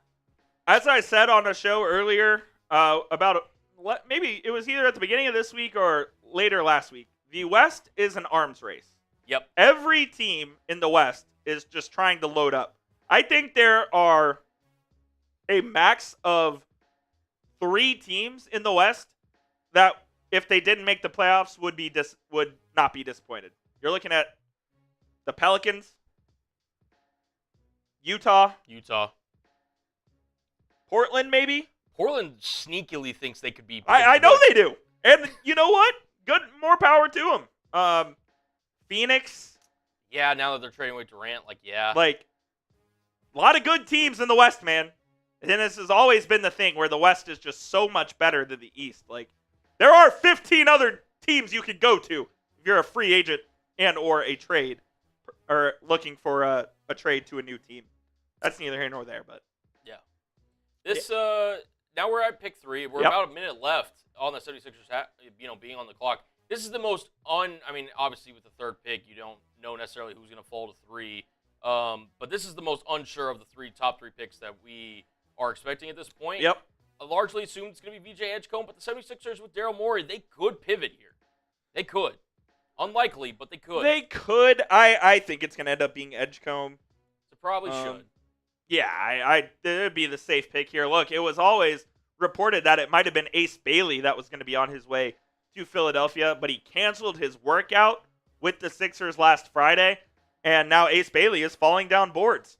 So I think that there's some uncertainty here, but if I was a betting man, I think we'll see the man out of Baylor, VJ Edgecombe, go right here to the city of brotherly love.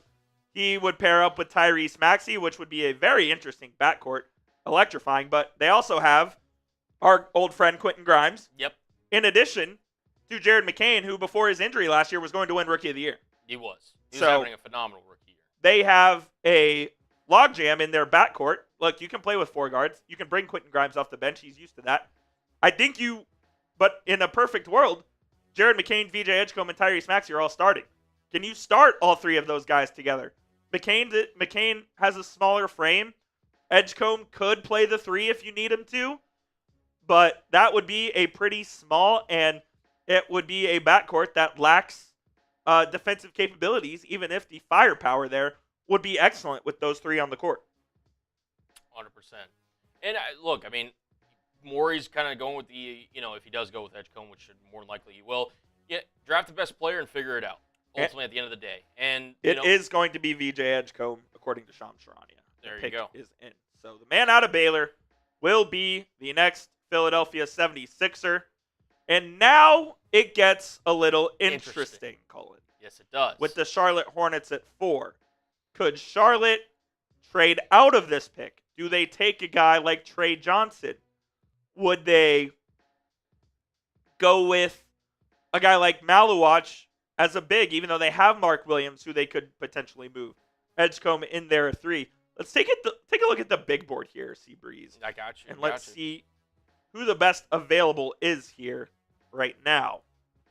Because there's a lot of different options, as you mentioned. There's a lot of options, and when you're the Charlotte Hornets, like, you don't have to be picky. You need everything. LaMelo Ball's great. You have Miles Bridges. You have Mark Williams.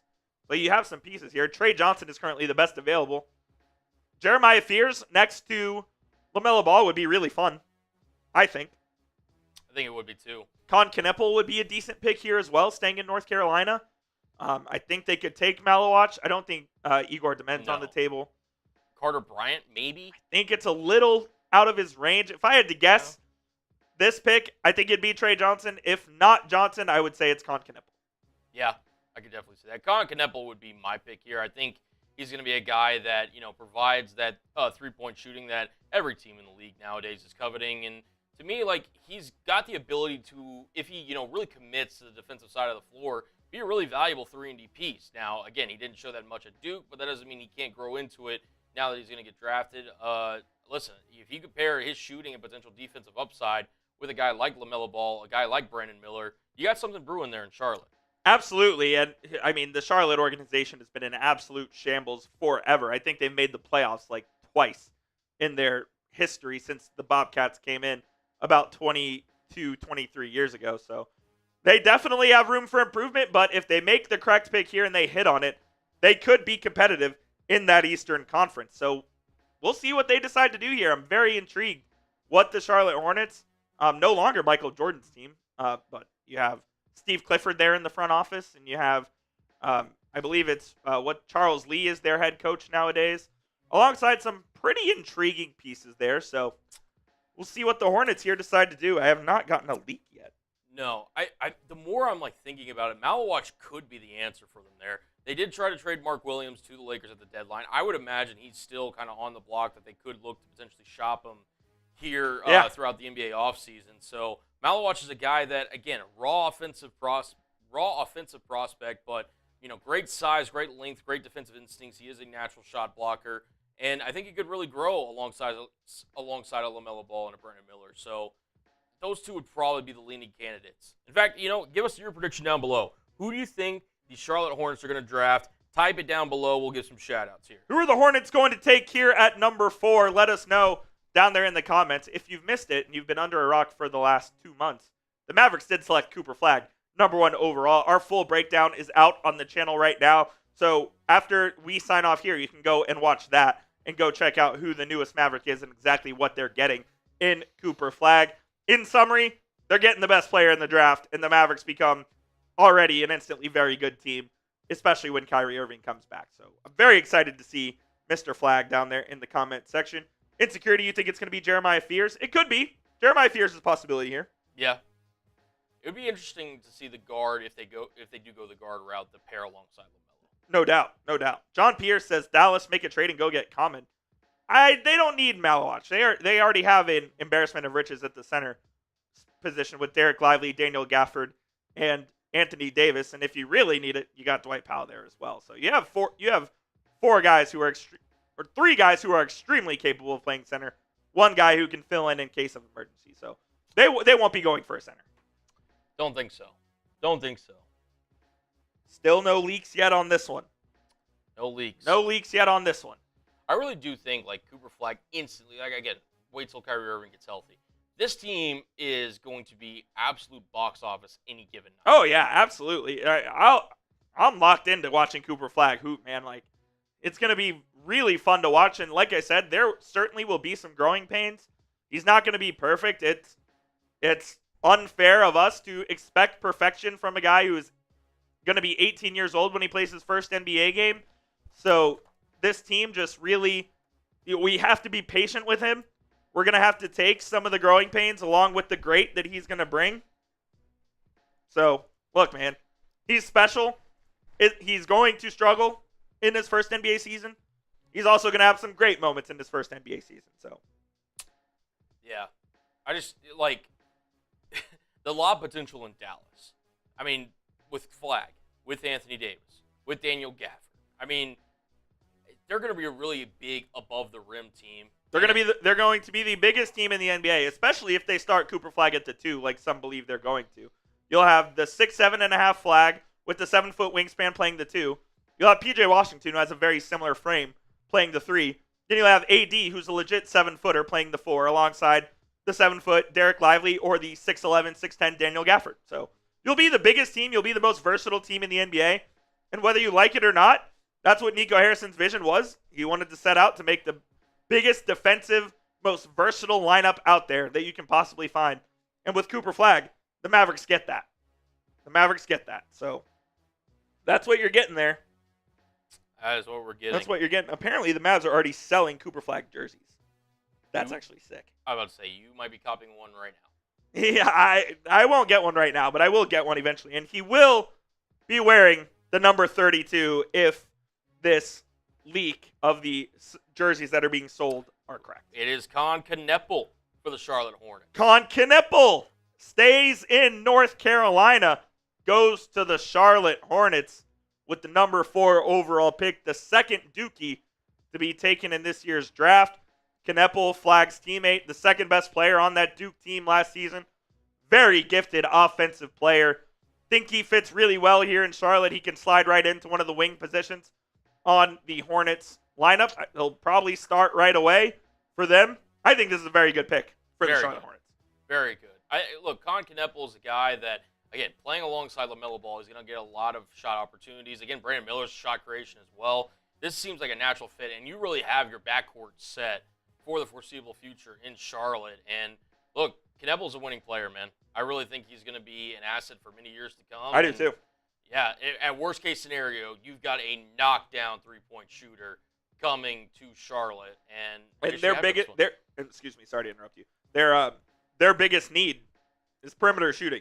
Con Kneppel, probably the best shooter available to them right now, by far. So, perfect match made in heaven right there for the Charlotte Hornets. And it's rare to say this, but the Charlotte Hornets did something right, and they're going to take Con Kneppel, the man out of Duke. So your first 4 picks in tonight's 2025 NBA draft: Cooper Flagg, wing out of Duke; Dylan Harper, the guard from Rutgers; VJ Edgecombe, the guard from Baylor; Con Kneppel, the wing out of Duke. And then at 5 here, we've got the Utah Jazz. What does their team need, Colin? Do you remember? We can pull it up here. It's everything. It's pretty much, yeah. They need everything. They could use a franchise point guard because Colin Sexton has 1 year left on his deal. Keontae George is a good player. He's not a true point guard. They have pretty good big front court with the likes of Lauri Markkanen and Walker Kessler. Who they're looking to potentially trade in Kessler. Kessler's been in trade talks literally his entire NBA career, which is crazy. They only won 17 games last year. They completely tried to bottom out. They own 4 picks in this year's draft, including 5 and 21. They have 2 picks tonight. They took Cody Williams in the lottery last year at number 10, the brother of new NBA champion Jalen Williams. Cody Williams was a disaster last season. He couldn't play. They took Isaiah Collier out of USC, and then Kyle Filipowski as well. So they have some young pieces, but no one that really stands out to you except for Lauri Markkanen, who I love. I think Markkanen's a great player. Yeah, but again, he's just kind of, for lack of a better term, rotting away in Utah. And look, again, and if you're just joining us, these are the first 4 picks of the 2025 NBA draft. Cooper Flagg heads to the Dallas Mavericks at the number 1 overall pick. Dylan Harper follows him up, going to San Antonio, number 2. VJ Edgecombe, the guard out of Baylor, heads to the Philadelphia 76ers. And Con Kneppel, the wing out of Duke, heads to the Charlotte Hornets. They already are selling Cooper Flagg jerseys, by the way. That is hilarious. That is freaking hilarious. Brett sent us this. I'll make this real quick. Yeah. Cool. Yep. Sounds good. It's pretty cool. We're going to get that link here for you guys, but who do you think is going to the Utah Jazz here? Well, I'll go ahead and throw up the big board here as Coop's going to do some work behind the scenes. Shout out to Coop. Here's Rolly's best available. They've got Trey Johnson, Jeremiah Fears, Kasper Yakachonis, Kaman Malawatch, Igor Demen, Carter Bryant, Derek Queen, Ace Bailey are the top 8. If you had to pick one of these 8, who do you think goes to Utah? Me personally, I'd be really interested in them taking a guard here to try to really just ramp up and get a jump start to this offense. I don't think Isaiah Collier is the answer in that backcourt. Could a Trey Johnson, could a Jeremiah Fears, could a Kasper Yakachonis, or an Igor Demen be the selection? That's my guess personally that they will go backcourt here. But what say y'all? Who is going to be the pick? Like I said, I really don't think they could go wrong here. Just BPA. They stink. Go They rock. BPA. I put that in Fanatics. You can go double check. Yep. I literally just ripped it from the website, so it's not going to have to Yep. remove BG, but we can fix that later. We do have a special deal for you guys right here. They're ready. They're here. It's Cooper Flagg jerseys, baby. They're officially available, courtesy of our friends at Fanatics. He is going to be wearing the number 32. You can get yours in blue. You can get it in the navy. You can get it in the white right now. Shout out to our friends at Fanatics. Make sure you use this link, chatsports.com/flag. When you use that link, Fanatics will send us a part of the proceeds, and you can get hooked up with the newest Mavericks jersey right there. Cooper Flagg, the number 32. It looks absolutely gorgeous, man. I'm going to have to get one myself, and I'll be using that link for sure. Chatsports.com/flag. We'll put that link in the live chat and in the description of today's live stream. Cooper Flagg, you are a Dallas Maverick, and he's wearing number 32. Go get hooked up with our friends at Fanatics today. Chatsports.com/flag. Shout out to Fanatics for sponsoring this episode of Mavericks Today by Chat Sports. Absolute real ones, man. Absolute real ones. Let's go. Pretty nuts, man. Yeah. Hey, listen, 32 for Flagg doesn't look too bad, man. Doesn't look too bad, not at all. It's real now, Coop. It is real. It's real. We no longer have to speculate as to whether or not the Mavericks will actually take Cooper Flagg and whether or not he'll be a Maverick. He is a Maverick now. He is. He is indeed, man. He is indeed. All right. Here we are with the draft kind of selections here. Who are the Jazz going to take, man? This is really interesting. Now. Yeah, we'll see what they do. This could also be a potential trade scenario for Utah. I feel like we know about that by now, though, if it was. Maybe. Never know. Never know. Never know. Certainly never know. Let's see here. Looking to see if there is a leak. No, there is not. Yep, no leak. Nothing yet. But it is real. It is real. It is real, and it is crazy. It is crazy. The hangar at the American Airlines Center, which is where you can go get all your Mavericks gear, they are selling them already. The jerseys are for sale. I wonder if the NBA knew. They gave the Mavs permission to make these jerseys already. You think the NBA knew who the Mavs were taking? Maybe. Maybe. Maybe could rule it out. Not rigged or no tampering, though, apparently.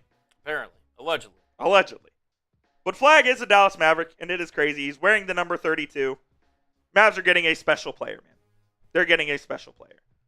Jerseys are already for sale at the AAC. That's hilarious.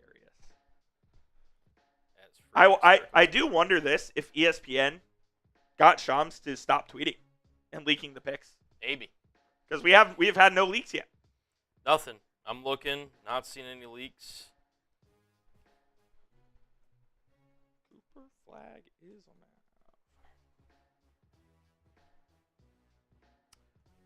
that. Ace Bailey to the Utah Jazz. No way. Ace Bailey heads to Utah.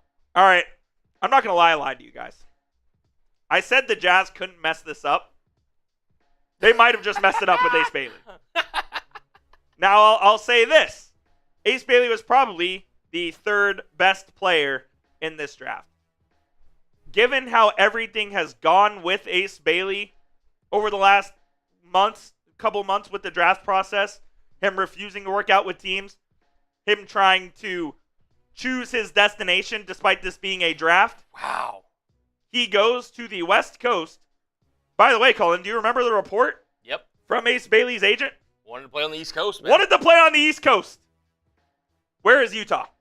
Not on the East Not Coast. on the East Coast. It's damn near the West Coast. You're in the mountains over there in Utah. Salt Lake is a great city.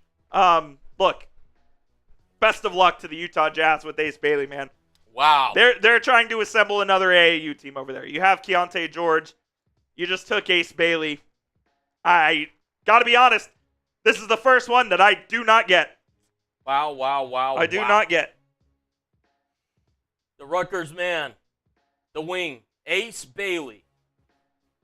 Probably the best bad shot maker in the draft, the most polarizing, definitely prospect in this draft. Heads to Utah. The great city of Utah, as Dirk Nowitzki once said. Ace Bailey, the wing out of Rutgers, Dylan Harper's teammate. I want to say this is the first time ever that 2 Rutgers players have been drafted in the top 5. I can't imagine there has been another time when that's been the case. So we've had 2 Dukies, 2 Rutgerians, and a Baylor man. Very, very interesting start to this NBA draft. This is the first real surprise, though. Yes, this is the first non-chalk selection, and of course the Utah Jazz. Look, hey, listen, they were one of the worst teams in the NBA last year. They barely kept in the top 5 picks, and they said, you know what, we're going to go with the player with, at this point in the draft, the highest ceiling you could argue, but also maybe the lowest floor. And look, it's a risk. I said I thought they were going to go backcourt to maybe, kind of spice up their offense. They did just that, but they did it with Ace Bailey. Yeah. Look, man, I do think Ace is a really good player. He is a truly unique talent. Like, he has a freak ability on both ends of the floor to get to whatever spot he wants. I think he's a really good shooter as well. You've seen him make some crazy athletic plays in his season at Rutgers. Him and Ron Harper were trying to change the culture, or not Ron Harper, Dylan Harper, were trying to change the culture of Rutgers basketball.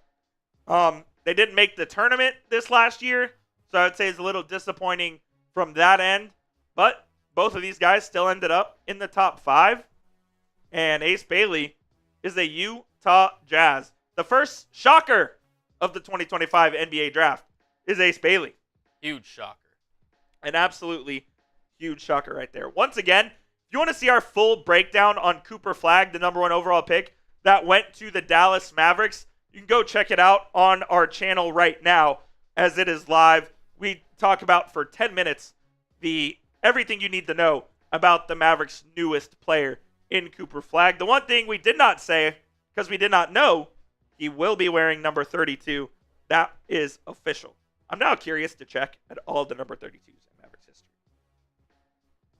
Mavericks. We got the Washington Wizards on the clock here. This could be a spot for Texas Longhorn Trey Johnson to go, the man out of Lake Highlands in the DFW area. This could be. If they make the right pick here, they have some interesting pieces that they could put together and try to make a run at the playoffs in the East next year. I forgot Marquise Chris and Trey Burke both wore 32. And then OJ Mayo as well. Cooper Flagg, the newest number 32, though, of the Dallas Mavericks. He's going to play all different kinds of positions. I think he'll play 2, he'll play 3, he'll play a little 4, maybe even play a little bit of 1 as well. The Mavericks are getting the best player in the NBA draft, and of that, there is no question. There is no denying. There is no denying that. I'm trying to see if Nico Harrison has said anything yet, if he has held his media availability. I don't believe he has here at the moment. Very cool. No, he is not. Okay. No We'll leak. let you know. We'll either, whether it be tomorrow on the channel or later tonight, we'll let you know what Nico Harrison had to say about this pick and about other things. I think Jason Kidd's future needs to be addressed. I don't think Kidd's going anywhere, but there's still the rumors out there about the New York Knicks and how he potentially might want that job. So we will have to wait and see what happens on that front. That's pretty funny. Apparently, the crowd at the Barclays Center was chanting "Free Throw Merchant" when Adam Silver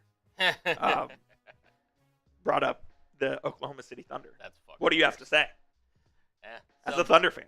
sounds like a champ to me. You got a Larry. I got a Larry. You got a man. Larry. Got a Larry. Yeah. It's pretty crazy. So the Wizards here at 6, 90 seconds left on the clock for them. I think this is going to be Trey Johnson. I do. Makes sense. Again, Washington's kind of an interesting direction here. What do they do with Jordan Poole? Chris Middleton, I believe, just picked up his his player option recently. $33 million player option. Yeah, so I mean, again, Wizards, another team that just doesn't have a lot of direction, a lot of promise there on that roster outside of taking Alex Sarr last year. Yep. I think he's got potential, but if you compare him with a backcourt mate to potentially, jumpstart a little bit of a core there, could be interesting. Trey Johnson would be a nice fit. Do they go the route of Igor Demin out of Utah? Jeremiah Fears, maybe? Who knows? They got 40 seconds left to make the pick. 40 seconds left. The Wizards have undertaken a whole front office regime change, really, as they went from Tommy Shepard, who was with the Wizards for over 20 years. It is Trey Johnson. And it is the man out of Texas and Lake Highlands, Trey Johnson. Hook 'em, baby. Trey Johnson, he is the second best player I've ever seen wear a Texas Longhorns uniform. That is next to the Slim Reaper himself, number 35, Kevin Durant. One of the best, I think he's the best pure scorer in this draft. He can get you a bucket from anywhere on the court. He can make tough, difficult shots. He can do it catch and shoot. He can do it off the dribble. He can do it in the pick and roll. He can do it in the flow of an offense. Trey Johnson can do it all, man. I think this is a very good pick for the Washington Wizards. And, of course, I'm biased because I am a Texas Longhorns diehard. But I think this is a very good pick. Trey Johnson is going to make the Wizards better right away. They needed some scoring punch, and they get it in the form of Trey Johnson. I think he can walk in to the Wizards lineup and average 16 or 17 a game. Yeah, no, I think there's no doubt about it. Listen, he's going to have a lot of opportunity there. It's going to be interesting how they kind of construct the rest of this team here in Washington. He's got a guy in Chris Middleton who's, no stranger at putting the ball in the hoop. Obviously, Middleton's not the same player he once was in Milwaukee, but he's got at least somebody to kind of, teach him the ropes, so to speak, and learn the NBA game. And, look, he's going to have a lot of opportunities to score. So, happy for Trey Johnson. And, I think he's a welcome addition there in Washington. Absolutely. Now, let's see what this team on the clock does. The New Orleans Pelicans, who made a major trade the other day, Mr. Brown. They did. When they traded C.J. McCollum for Jordan Poole, among other things involving in that trade, but that was the crux of it. They're getting a guy back in Poole who is he's a shot chucker is what he is. He goes out there and he doesn't see a shot that he doesn't like, and he's not afraid to let it fly. So they could go in any direction here as well. Obviously, you have Zion there. You have Jordan Poole. You have DeJounte Murray, who, coming off a torn Achilles, though, probably not ready for the start of the season. If he is, that would be pretty pushing it. And DeJounte Murray went out there and basically bashed the organization the other day and said they're not good enough. Here is the number 6 overall pick, which is Trey Johnson out of Texas. Good for Trey, man. Happy for him. I am mildly surprised that Johnson is off the board before Jeremiah Fears of Oklahoma. You could see Fears go here in the next pick, though. You could. I did see a lot of mock drafts leading up to, obviously, tonight's NBA draft that had Kaman Malawach going to the New Orleans Pelicans here. Okay. It could be an interesting spot for him. Not saying that they don't go Jeremiah Fears here, but Malawach is a name that's, again, a lot of raw potential, but he's the one true center that I think, again, you've got these kind of tweener centers with Derek Queen, the kid from France, and I'm blanking on his name. Maxime Reynaud. Yeah. So you've got a lot of guys that are kind of tweeners. Malawach is like a true big. Yeah, he's a 5 as 5 gets. So he's 7'2", huge wingspan, can jump pretty high as well. I mean, he is a guy that if there was no defensive 3 seconds in the NBA, he would be a dominant player in this league. But no, he can block shots with the best of them in this draft. He is very raw on the offensive end. I'm not sure what you're going to get from him in the first couple of years, at least from that perspective. But you would be getting a guy in Malawach who could help Zion right away, protect the rim, instantly would make the Pelicans a better team. The Pelicans still have a bunch of other issues outside of basketball that need to be fixed, but Malawach would be a big selection for them here. Malawach currently number 3 on the big board followed by Jeremiah Fears and Kasparis Jonas out of Illinois. Jonas, I'm a fan of, man. That team really has to buy into Jonas' game. For sure. He's a very ball-dominant guard that's not afraid to pull it from deep. He's a very crafty, skilled offensive player who knows how to use angle and his kind of dribble moves and feints to get open and create space for himself.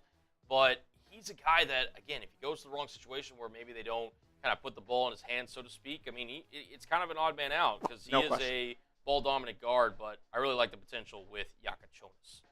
I do as well. I'm not sure he goes this high, though. I don't think so either. I know our draft expert, Nick Roloff, is extremely high on Kasparis Jonas, so we'll see where he ends up going, but the best guard available certainly is Jeremiah Fears at the moment out of Oklahoma, who is an electrifying player over there for the Oklahoma Sooners and Mr. Porter Moser.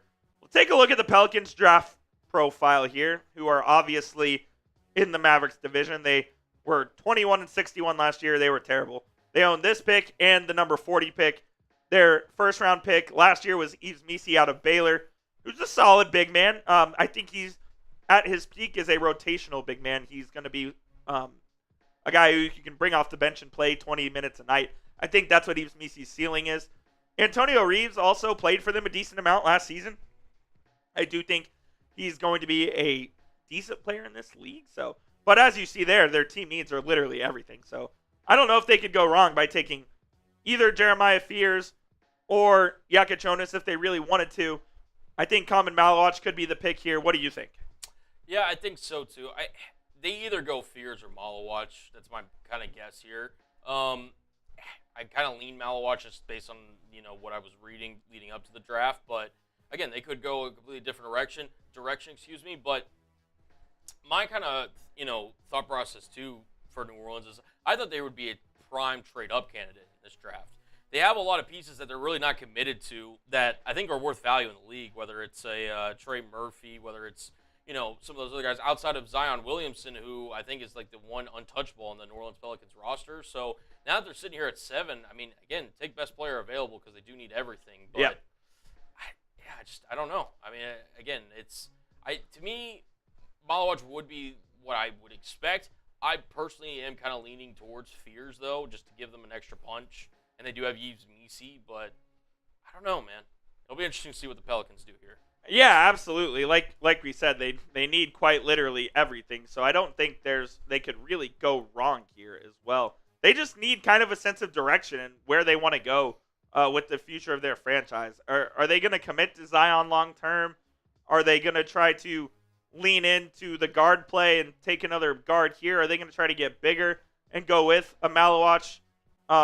It remains to be seen, and we'll see in about 80 seconds, And they will take Jeremiah Fears. They're going to take Fears. Okay. I like this pick for New Orleans. I won't lie to you. DeJounte Murray is coming off a torn Achilles, so he's either going – I believe he's going to miss the start of the season at least. He tore that Achilles against the Mavericks, by the way. He did. He's going to miss the start of the season at least. He also went on a podcast the other day and basically said this organization doesn't care about winning. There are things outside of basketball that just are unfixable about the Pelicans organization. It would not shock me if a DeJounte Murray trade happened either this offseason or when he becomes healthy once again. And Jeremiah Fears is now the future of their backcourt. You still have Jordan Poole, who I can't remember what his contract looks like. I know it's more than 2 years, though. Yes, it is. Jordan Poole's contract. Let's see. I don't think Yeah, he's got 2 more years left. Okay, he does. At $31 million and $34 million. Or $32 million, basically. 32 and 34 the next 2 years for Jordan Poole. So they'll have Poole on the roster alongside Fears. That's a smaller backcourt than you'd probably hope for. But it's a very explosive one as well, especially on the offensive end. Jordan Poole can go get you 40. I don't know if Jeremiah Fears can do that yet, but I think he's more of a true point guard than Jordan Poole is. And he would be a good selection for the New Orleans Pelicans. I think this is a good pick out there in the Big Easy. Wouldn't surprise me if Fears quickly established himself as the, build-around piece in that backcourt. Agreed. I think Poole is just a guy that, he's going to, make the remainder of this contract, but at the end of the day, he's not a building block piece, in my opinion. I don't think he's a top 3 player on a championship team, so Yeah, I think New Orleans made a strategic pick here. I'm a fan of it. And, Fears heads to New Orleans, which means the Brooklyn Nets are on the clock with one of their mini first-round picks. I was going to say, first of 5, correct? 5. First-round picks. Who knows what the hell they're going to do? I know there's some talk in the chat about trading AD to the Nets for like 3 or 4 of these picks. They're not going to do that. They're not going to take all 5 of these, though, right? You would think, again, another trade-up team that could have been somebody that looked to try to get maybe an Ace Baylor, somebody that fell, but maybe they tried to make calls, they just didn't fall through. But yeah, the Nets, again, if they use all 5 of these first-round picks, more power to them. The team construction in Brooklyn is going to be really interesting here. Yep, and so the Nets will have 5 first-round picks here. My guy Pastor says he wants Walter Clayton from Florida.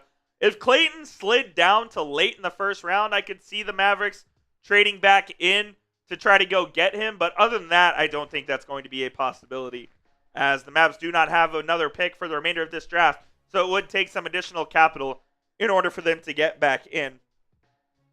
Shout out to the 100 people still hanging with us right now. We'll be live probably through at least pick 10, and then we'll probably sign off after that to go get ready to do some other things surrounding the NBA draft here at Chat Sports.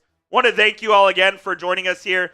A historic day for the Dallas Mavericks, as Cooper Flagg is officially a Maverick, and you can get a Cooper Flagg jersey right now. If you go to chatsports.com/Flagg, they have his number 32 jersey available in the royal blue, the championship blue as I like to call it, in the white and in the navy blue as well. Go get yours today. I'm sure they're going to sell out pretty quick, to be honest. So chatsports.com/Flagg.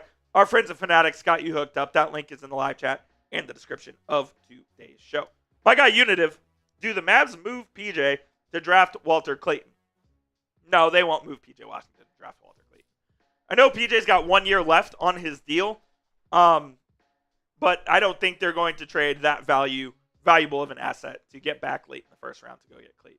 I don't see that happening. If they're going to trade PJ Washington, I think it's for an established guard like a Colin Sexton, someone who has scored 17 or 18 points in this league multiple seasons, someone who can start or come off the bench for you right away. I don't think that would be a move they would make for Walter Clayton. I do not. Brooklyn is on the clock right here. They are. Who do they go with? Who are they going to go with? Again, another Malawash. Like, maybe if they do draft Malawash, Nick Claxton's out of there. He is so out of there. Yeah, absolutely. He's out of it. He probably is out of there. Like, he's the case, only good player on that team. It's true. So, I mean, look. Do they go Kasparis Yakachonis? They could. I think they could go absolutely anywhere. Let us know down in the chat who you think the Brooklyn Nets will select here at number 8. Again, shout out to y'all for rocking with us here during the 2025 NBA draft. Yes, sir. My guy, Colin Brown, appreciate all of your help today, of course. And I hear Rolly yelling. I don't know. What's Rolly yelling about? I'm not seeing anything. I'm not either. I don't see anything. What is going on? We hear one of our Chat Sports hosts, Nick Roloff, yelling in the background about something. I'm not seeing anything personally. Yeah, I don't know either, but Brooklyn has 2 minutes and 20 seconds left. Oh, apparently there were Fire Nico chants at the AAC. That's good work right there. Good stuff. My guy Robert Vincent says, oh my goodness, my leg. I heard Flagg wants his teammate from Duke, Tyrese Proctor, to team up with him. He may want that all he wants, but he certainly can't control what the Mavericks are going to do. And the Mavericks don't have a pick. So if Tyrese Proctor somehow goes undrafted, which won't happen, the Mavericks could definitely take him. That they could. Yep. Make sure if you hadn't already, hit that subscribe button for the best Dallas Mavericks coverage on YouTube right here at Mavericks Today. My guy Jeffrey Cooperstein. Put in the work as always. Trying my best. Help support a brother out and hit that sub button. Absolutely. It's a free way to do it. Free way to do it by hitting that subscribe button right now. Help that ticker go up. As Brooklyn at number 8 is getting ready to make their selection here. There's no way they're like trading this pick, are I would say it's definitely possible. I mean, they've got 5 of them. They've got to trade something. Yeah, but I mean, I guess if you get a Hall or somebody. You probably don't want to trade this one, but the other, exactly. Like if you're trading, 22 or 24. Right. Sure. So yeah, we'll see. We'll see what they end up doing here. They could go, like you said, in a number of ways. It could be Yakachonis. It could be. I don't think this won't be Malawatch. You don't think so? No, they have Claxton. Yeah. Again, if they want to move off. Unless they want to move off Claxton. Yeah, 27, 26 for Brooklyn. I mean, they've got picks. Yeah, they've got picks. Let me just double check here. They have pick 8 that they're on the clock right now. 19, 22, 26, 27. Pretty insane if you think about it. Yeah, it's nuts. I believe it breaks the record for the most first-round picks. As they went 28 and 56 last year, did the Brooklyn Nets. Their key free agents, D'Angelo Russell, who could Igor Demin is the pick. Wow. Stunner! Igor Demin headed to Brooklyn. Igor Demin, the guard out of BYU, is the pick here for the Brooklyn Nets. They get their point guard of the future. Maybe they try to pair him alongside Cam Johnson and Nick Claxton and try to make Which, again, he's a pass-first guard who's got some size to him, so he actually fits around Cam Thomas really nice. And, yeah, Cam Johnson as well if you want to go that route. I mean, I actually really like that pick for Brooklyn. Here's the thing about the East. You can be good right away. You can. You can be competitive right away. Maybe that's what Brooklyn's going to try to do. Maybe they try to keep Cam Johnson. They draft Igor Demin. They have the most cap space in the league this year, so they could go out and sign a free agent, a big free agent, if they really wanted to. And they could try to make a run in the East. The Brooklyn Nets could be a top 6 team in the East next year. That is not impossible. Which is crazy. Which is crazy because they won 28 games. Not impossible at all. The way the East is constructed, you can be good in year 1. So we will see what the Brooklyn Nets decide to do with their 4 other first-round picks, but this one is going to be Igor Demin, the man out of BYU. Yep, and listen, if you're just joining us, I'm going to pop this on the screen real quick to recap. Yes. All of the 8 picks. Just get this off screen. Da-da-da-da. Selection. Boom. This is the NBA draft up to this point. At number 1, your Dallas Mavericks took the obvious, the correct pick, Cooper Flagg. Let's go. The versatile wing out of Duke. Followed by Rutgers guard Dylan Harper going to the San Antonio Spurs. VJ Edgecombe, the guard out of Baylor, heading to Philadelphia. Con Kneppel, Cooper Flagg's teammate, heading to the Charlotte Hornets. Ace Bailey, the first real surprise of the night, heading to the Utah Jazz at pick number 5. Trey Johnson, the guard out of Texas, the scoring out of bunches, heads to Washington. Jeremiah Fears, the guard out of Oklahoma, to New Orleans. And Igor Demin, the tall guard out of BYU, to the Brooklyn Nets. Yeah, I believe he's about 6'8" as well, standing at about 200 pounds out of BYU. I want to say, I don't want to get his nationality wrong, but I think he's Russian. Yeah, he is a Russian. He is? Okay. Yeah. Yeah, that's what I thought. Played at Real Madrid. I didn't realize that as well. He was in the Real Madrid Academy, I suppose, before he went over to BYU. Shout out to Real Madrid. Shout out to Mr. Doncic as well, who played over at Real Madrid. They are an NBA hotbed right now. There's another guy in this draft, Hugo Gonzalez, who played at Real Madrid last season as well, who might be a first-round pick here tonight. All right. We move on to the Toronto Raptors, Colin. Yep. The Raptors, again, have needs all over the place. This is a team who won the championship, obviously, in 2019 with Kawhi Leonard, who turned out to be a hired mercenary as he only stayed there 1 season, bolted for LA. They got rid of Fred VanVleet, who left for Houston. Yep. They have Scotty Barnes, who's an intriguing young player. They have Grady Dick, who they took last year as well. But this team feels like they are a ways away from competing. They do. They have a lot of tradable assets. They do, certainly. They were rumored to be interested on the Kevin Durant / Giannis sweepstakes. Obviously, Durant is now a Houston Rocket, and Giannis looks to return to Milwaukee. So now if you're Toronto, you sit there and say, okay, you have Jakob Poeltl, who you're looking to retain as a center position. Do they potentially go Malawatch? There is a rumor from Gavoni that they were potentially looking to trade out of this number 9 pick. So maybe that could be an option. It would be our first draft trade of the night. Yep. No, we already had one. Second. Excuse me. Second. You're right. First round 1 draft trade of the night. Well, yeah. yes. Correct. Yes, that would be correct. So yeah, it'll be interesting to see what Toronto does here. Again, they have pieces to turn, into a superstar, if you will, with Brandon Ingram, guys like, again, Scotty Barnes, etc., Grady Dick. Like, they have players on the roster. I think they still have R.J. Barrett, from the Knicks trade and everything. So, for the OG Anunoby trade. But, yeah, really interested to see where Toronto goes from here. Actually, do you want to look at the big board? Maybe kind of just break down. Yeah, let's do that. Let's take a look at the big board, see who could be available for Toronto here. As this Demen is the 5th BYU player to ever be selected in the lottery. Sean Bradley was the first, followed by Rafael Araujo, Jimmer Fredette, and now Igor Demen. So he's the 4th, as he goes to the Brooklyn Nets, the most nonchalant team in the NBA. Most nonchalant. No doubt about it. Nonchalant. All right, Rolly's best available. Again, Yakachonis, Malawach are, I think, in my opinion, I think you would agree, Coop, the 2 best players on the board Absolutely. here. Again, Carter Bryant, maybe sneaky Derek Queen if they have a vision for those guys. Thomas Sorber, the big out of Georgetown, is an interesting prospect. You also have Rasheer Fleming, Nick Clifford, and Cedric Coward, who's getting some nice buzz, the wing out of Washington State. Again, they can go a lot of different directions here. It would not shock me, though, if the Raptors traded out of this spot. I could see that as well. Now, like you said, they could go a lot of different directions. They could go guard, big, or wing. I think any of those number 1 through 4 are in play here. With 2 minutes left on the clock, we have no word of a pick or a trade yet.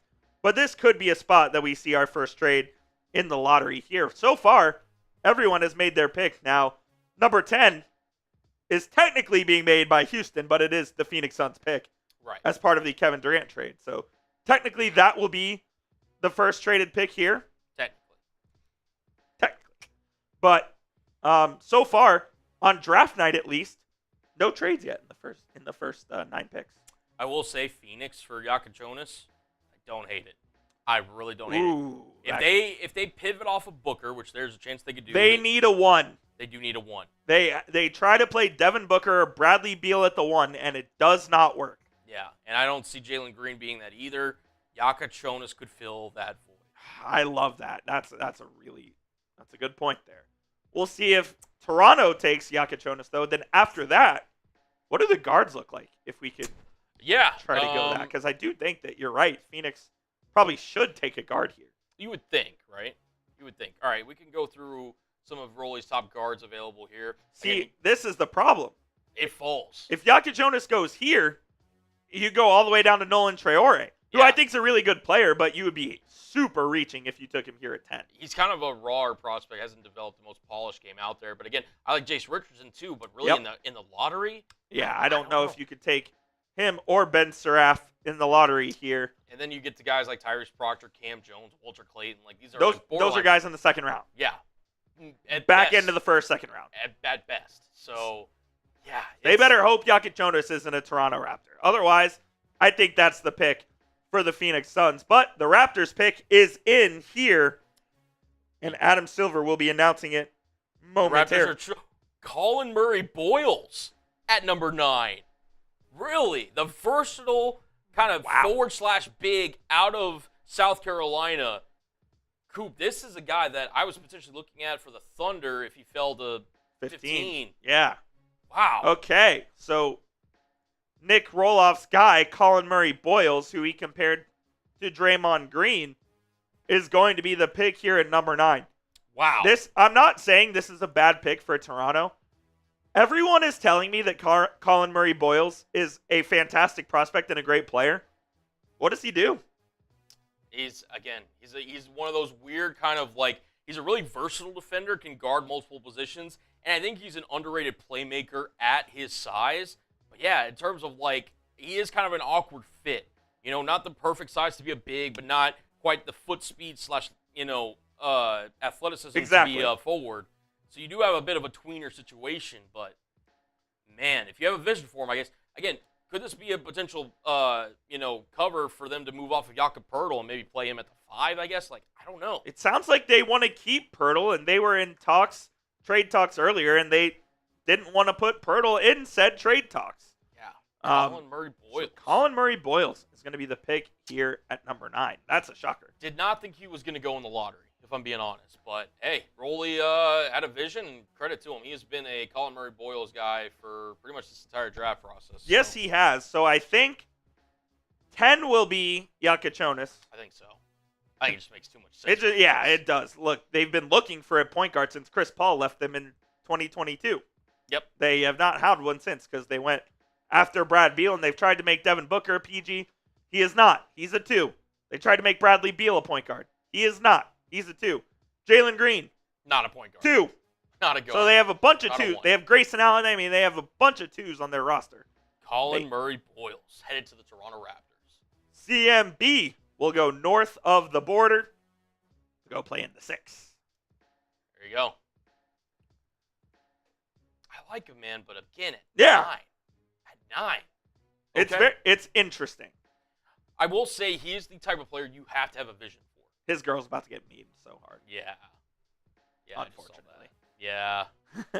Yep. That's a tough one for Colin, but that's okay. That's all right. Look, yeah, like I said, I don't see it with the guy. Others do, so I'm going to trust the people who know more than I do. But it's a weird pick. You seen the Ace Bailey photo with Adam Silver? I saw. He's going to suck. Dude, he's... Like, I don't know what to tell you. That Utah, hey, you buried your own grave with that one, or you dug your own grave, I should say. Absolutely. All right, so after this Phoenix Suns pick, we'll probably end up signing off, and we'll get to some other stuff here at Chat Sports that we got to do. Again, greatly appreciate everybody joining us here tonight as we get to welcome Cooper Flagg to Dallas. If you go to chatsports.com/Flagg, you can get your Dallas Mavericks Cooper Flagg jersey today, courtesy of our friends at Fanatics. It's a great day to be a Maverick, man. It really is. The future starts today. The future ended on February 2nd. We had 4 months of hell, and it starts today with the selection of Cooper Flagg, the forward out of Duke. You can go check out the full breakdown of Flagg on the channel right now. That is up and ready for your viewing pleasure. And now, the Phoenix Suns, by way of the Houston Rockets, will be making a selection. ESPN has it a proposed trade, but he's going to wear a Rockets hat. So I guess. one of the worst parts about ESPN. That it is. Shout out Kevin. Said, I hope we can trade back in the first and get Cam Jones, Walter Clayton, or Tyrese Proctor. It's possible. I just wouldn't say, I forgot it was Chloe Kitts. I forgot that was his girl. Yep. That's crazy. Chloe Kitts, a star player from South Carolina. I forgot that's actually nuts. Very tough. Very tough. And notice on the replay, they specifically cut out that part. Yes, they did. For good reason. Right. It's got to be Yakachonis here. Yeah, it has to be. They need a point guard like a fish needs water, man. You just got to take the BPA here. Kevin, want to go back to you. I don't think that they are going to trade back into the first round. If they do, we'll have a video up on the channel tonight breaking down the trade, the pick, and all of that good stuff. But I don't see that happening, man. I don't think they have the trade capital, frankly, to do it. Look, if a team wants to take Jaden Hardy off our hands and give us the 27th pick, sure, great, awesome. Yep. Don't think that's happening. If a team wants Omax for the 27th pick, great, awesome. Don't think that's happening. So I don't think the Mavericks are going to make a move tonight. Tomorrow, they could potentially make a move, and I'll tell you why. Because you don't have to give up any assets to go get a second-round pick. You can just go, hey, Phoenix Suns, here's $3 million. Okay, here's our pick. That's how it works in the second round. So that is significantly more possible than the Mavericks making another pick tonight. I would agree. And again, maybe if they fall in love with the guy that's sitting there 25 plus, like maybe they could trade back in, but if Phoenix doesn't make this pick here, would you trade Portland for Yakachonis? I don't know if I would. But if you identify a player who you think is going to slip out of the lottery and that guy starts falling, that's when you start kind of looking at, okay, what are some potential packages we can put together? And you go from there. Yeah. Shout out Mike Griffith. type in the MFFL. Mike, you're a real one, man. I see you commenting on every video. I believe I see you on Twitter as well, but I know you're always in every video hitting that thumbs up icon commenting, so appreciate you. Yeah, no, absolutely. Colin Murray-Boyles, I think the second kind of surprise pick in the top 10 so far. I mean, Igor Domin also you could argue too, but yeah, again, here's the draft comparison. Draymond Green. There it is. They do have similar measurables as well. The problem with a guy like Murray-Boyles is you don't know where he's going to play on the court. Is he a 3? Is he a 4? Is he a 5? Yeah. There's no way you could play him at the 3. I don't think There's so. And no you really can't play him at the 5 either. So he's a 4. you can play super undersized 5, like kind of PJ Washington style did last year. They do not. Phoenix Suns are taking Kamon Malawatch at 10. Okay. Interesting. Okay. They sort of need a center. Yeah. Because they went with Nurkic last year. Yep. He stinks. I'm okay with this pick. Yeah. I think this is a decent pick from Phoenix. Now their everlasting search for a point guard continues. Don't know what just happened with ESPN, but Kamon Malawatch going to be the pick here at number 10 overall. See, and this is why you tune in to Mavericks Today. You tune in to Chat Sports because we don't black out. Yeah, I don't know what happened there, but the boys over at the Barclays Center need to get their shit together. Yeah. So Kamon Malawatch, the third Duke player taken in the top 10 of the 2025 NBA draft. This is a true center, a guy who's going to block a lot of shots. He's a pretty raw prospect as well. Did you hit the off button up there? No off button here, Beast. I don't have a remote. I have this one. I didn't touch anything. Yeah, I don't know. Maybe it got unplugged or something. Oh, well. We're about to sign off anyway. But yeah, I do like this pick, Malawatch, for the Phoenix Suns. And now the slide for Kasparis Yakachonis, the guard out of Illinois, is set to begin. Yep, and here it is. Malawatch in at number 10 to the Phoenix Suns. The third Duke player selected. Again, this is technically Houston's pick, but it is the Phoenix Suns pick after the Kevin Durant trade. Oh, we got a trade. We got a trade. The Charlotte Hornets are trading the center Mark Williams to the Phoenix Suns for the 29th pick and a 2029 first-round pick. So they just took Malawatch and Mark Williams. Okay. What? So they just took Malawatch with number 10. Yep. They are now getting Mark Williams, who, if you remember, was traded to the Lakers last trade deadline. The Lakers nixed the trade because of a failed physical, and now Mark Williams heads over to Phoenix. Are you kidding me? For the 29th pick tonight and a 2029 first-round pick, the Charlotte Hornets just fleeced. The Phoenix Suns are clueless. They are clueless. Oh, my goodness. Wow. They are clueless, my friends. Wow. So double bigs to Phoenix. They're loading up on 2 guards and 5s, baby. What are they doing? So they what this tells me is they agreed to this trade with Mark Williams before they made the Malawatch pick too. Maybe they look to flip Malawatch now. Could be. Wow. Like, what are they doing over in Phoenix? Wow. Wow, Gavoni even said that Ace Bailey did not want to go to Utah, but they drafted him anyway. No way. That's hilarious. I'm shocked. Yeah, that's a weird one right there, folks. As you want to try to turn again here, I'll take myself off screen. Go. You press the power button behind the TV here. I'm gonna go do that.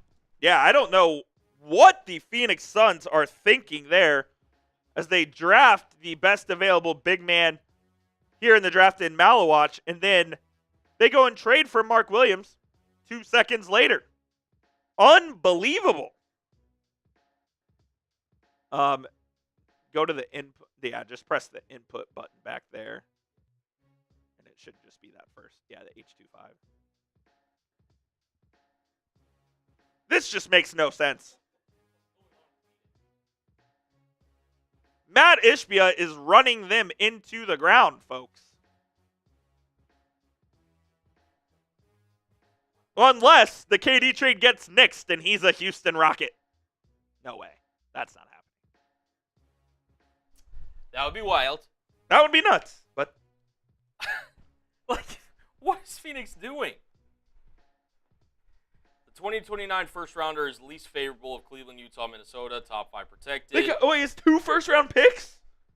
It's 29 and a 29 first. Oh, Yeah, my God. Yeah.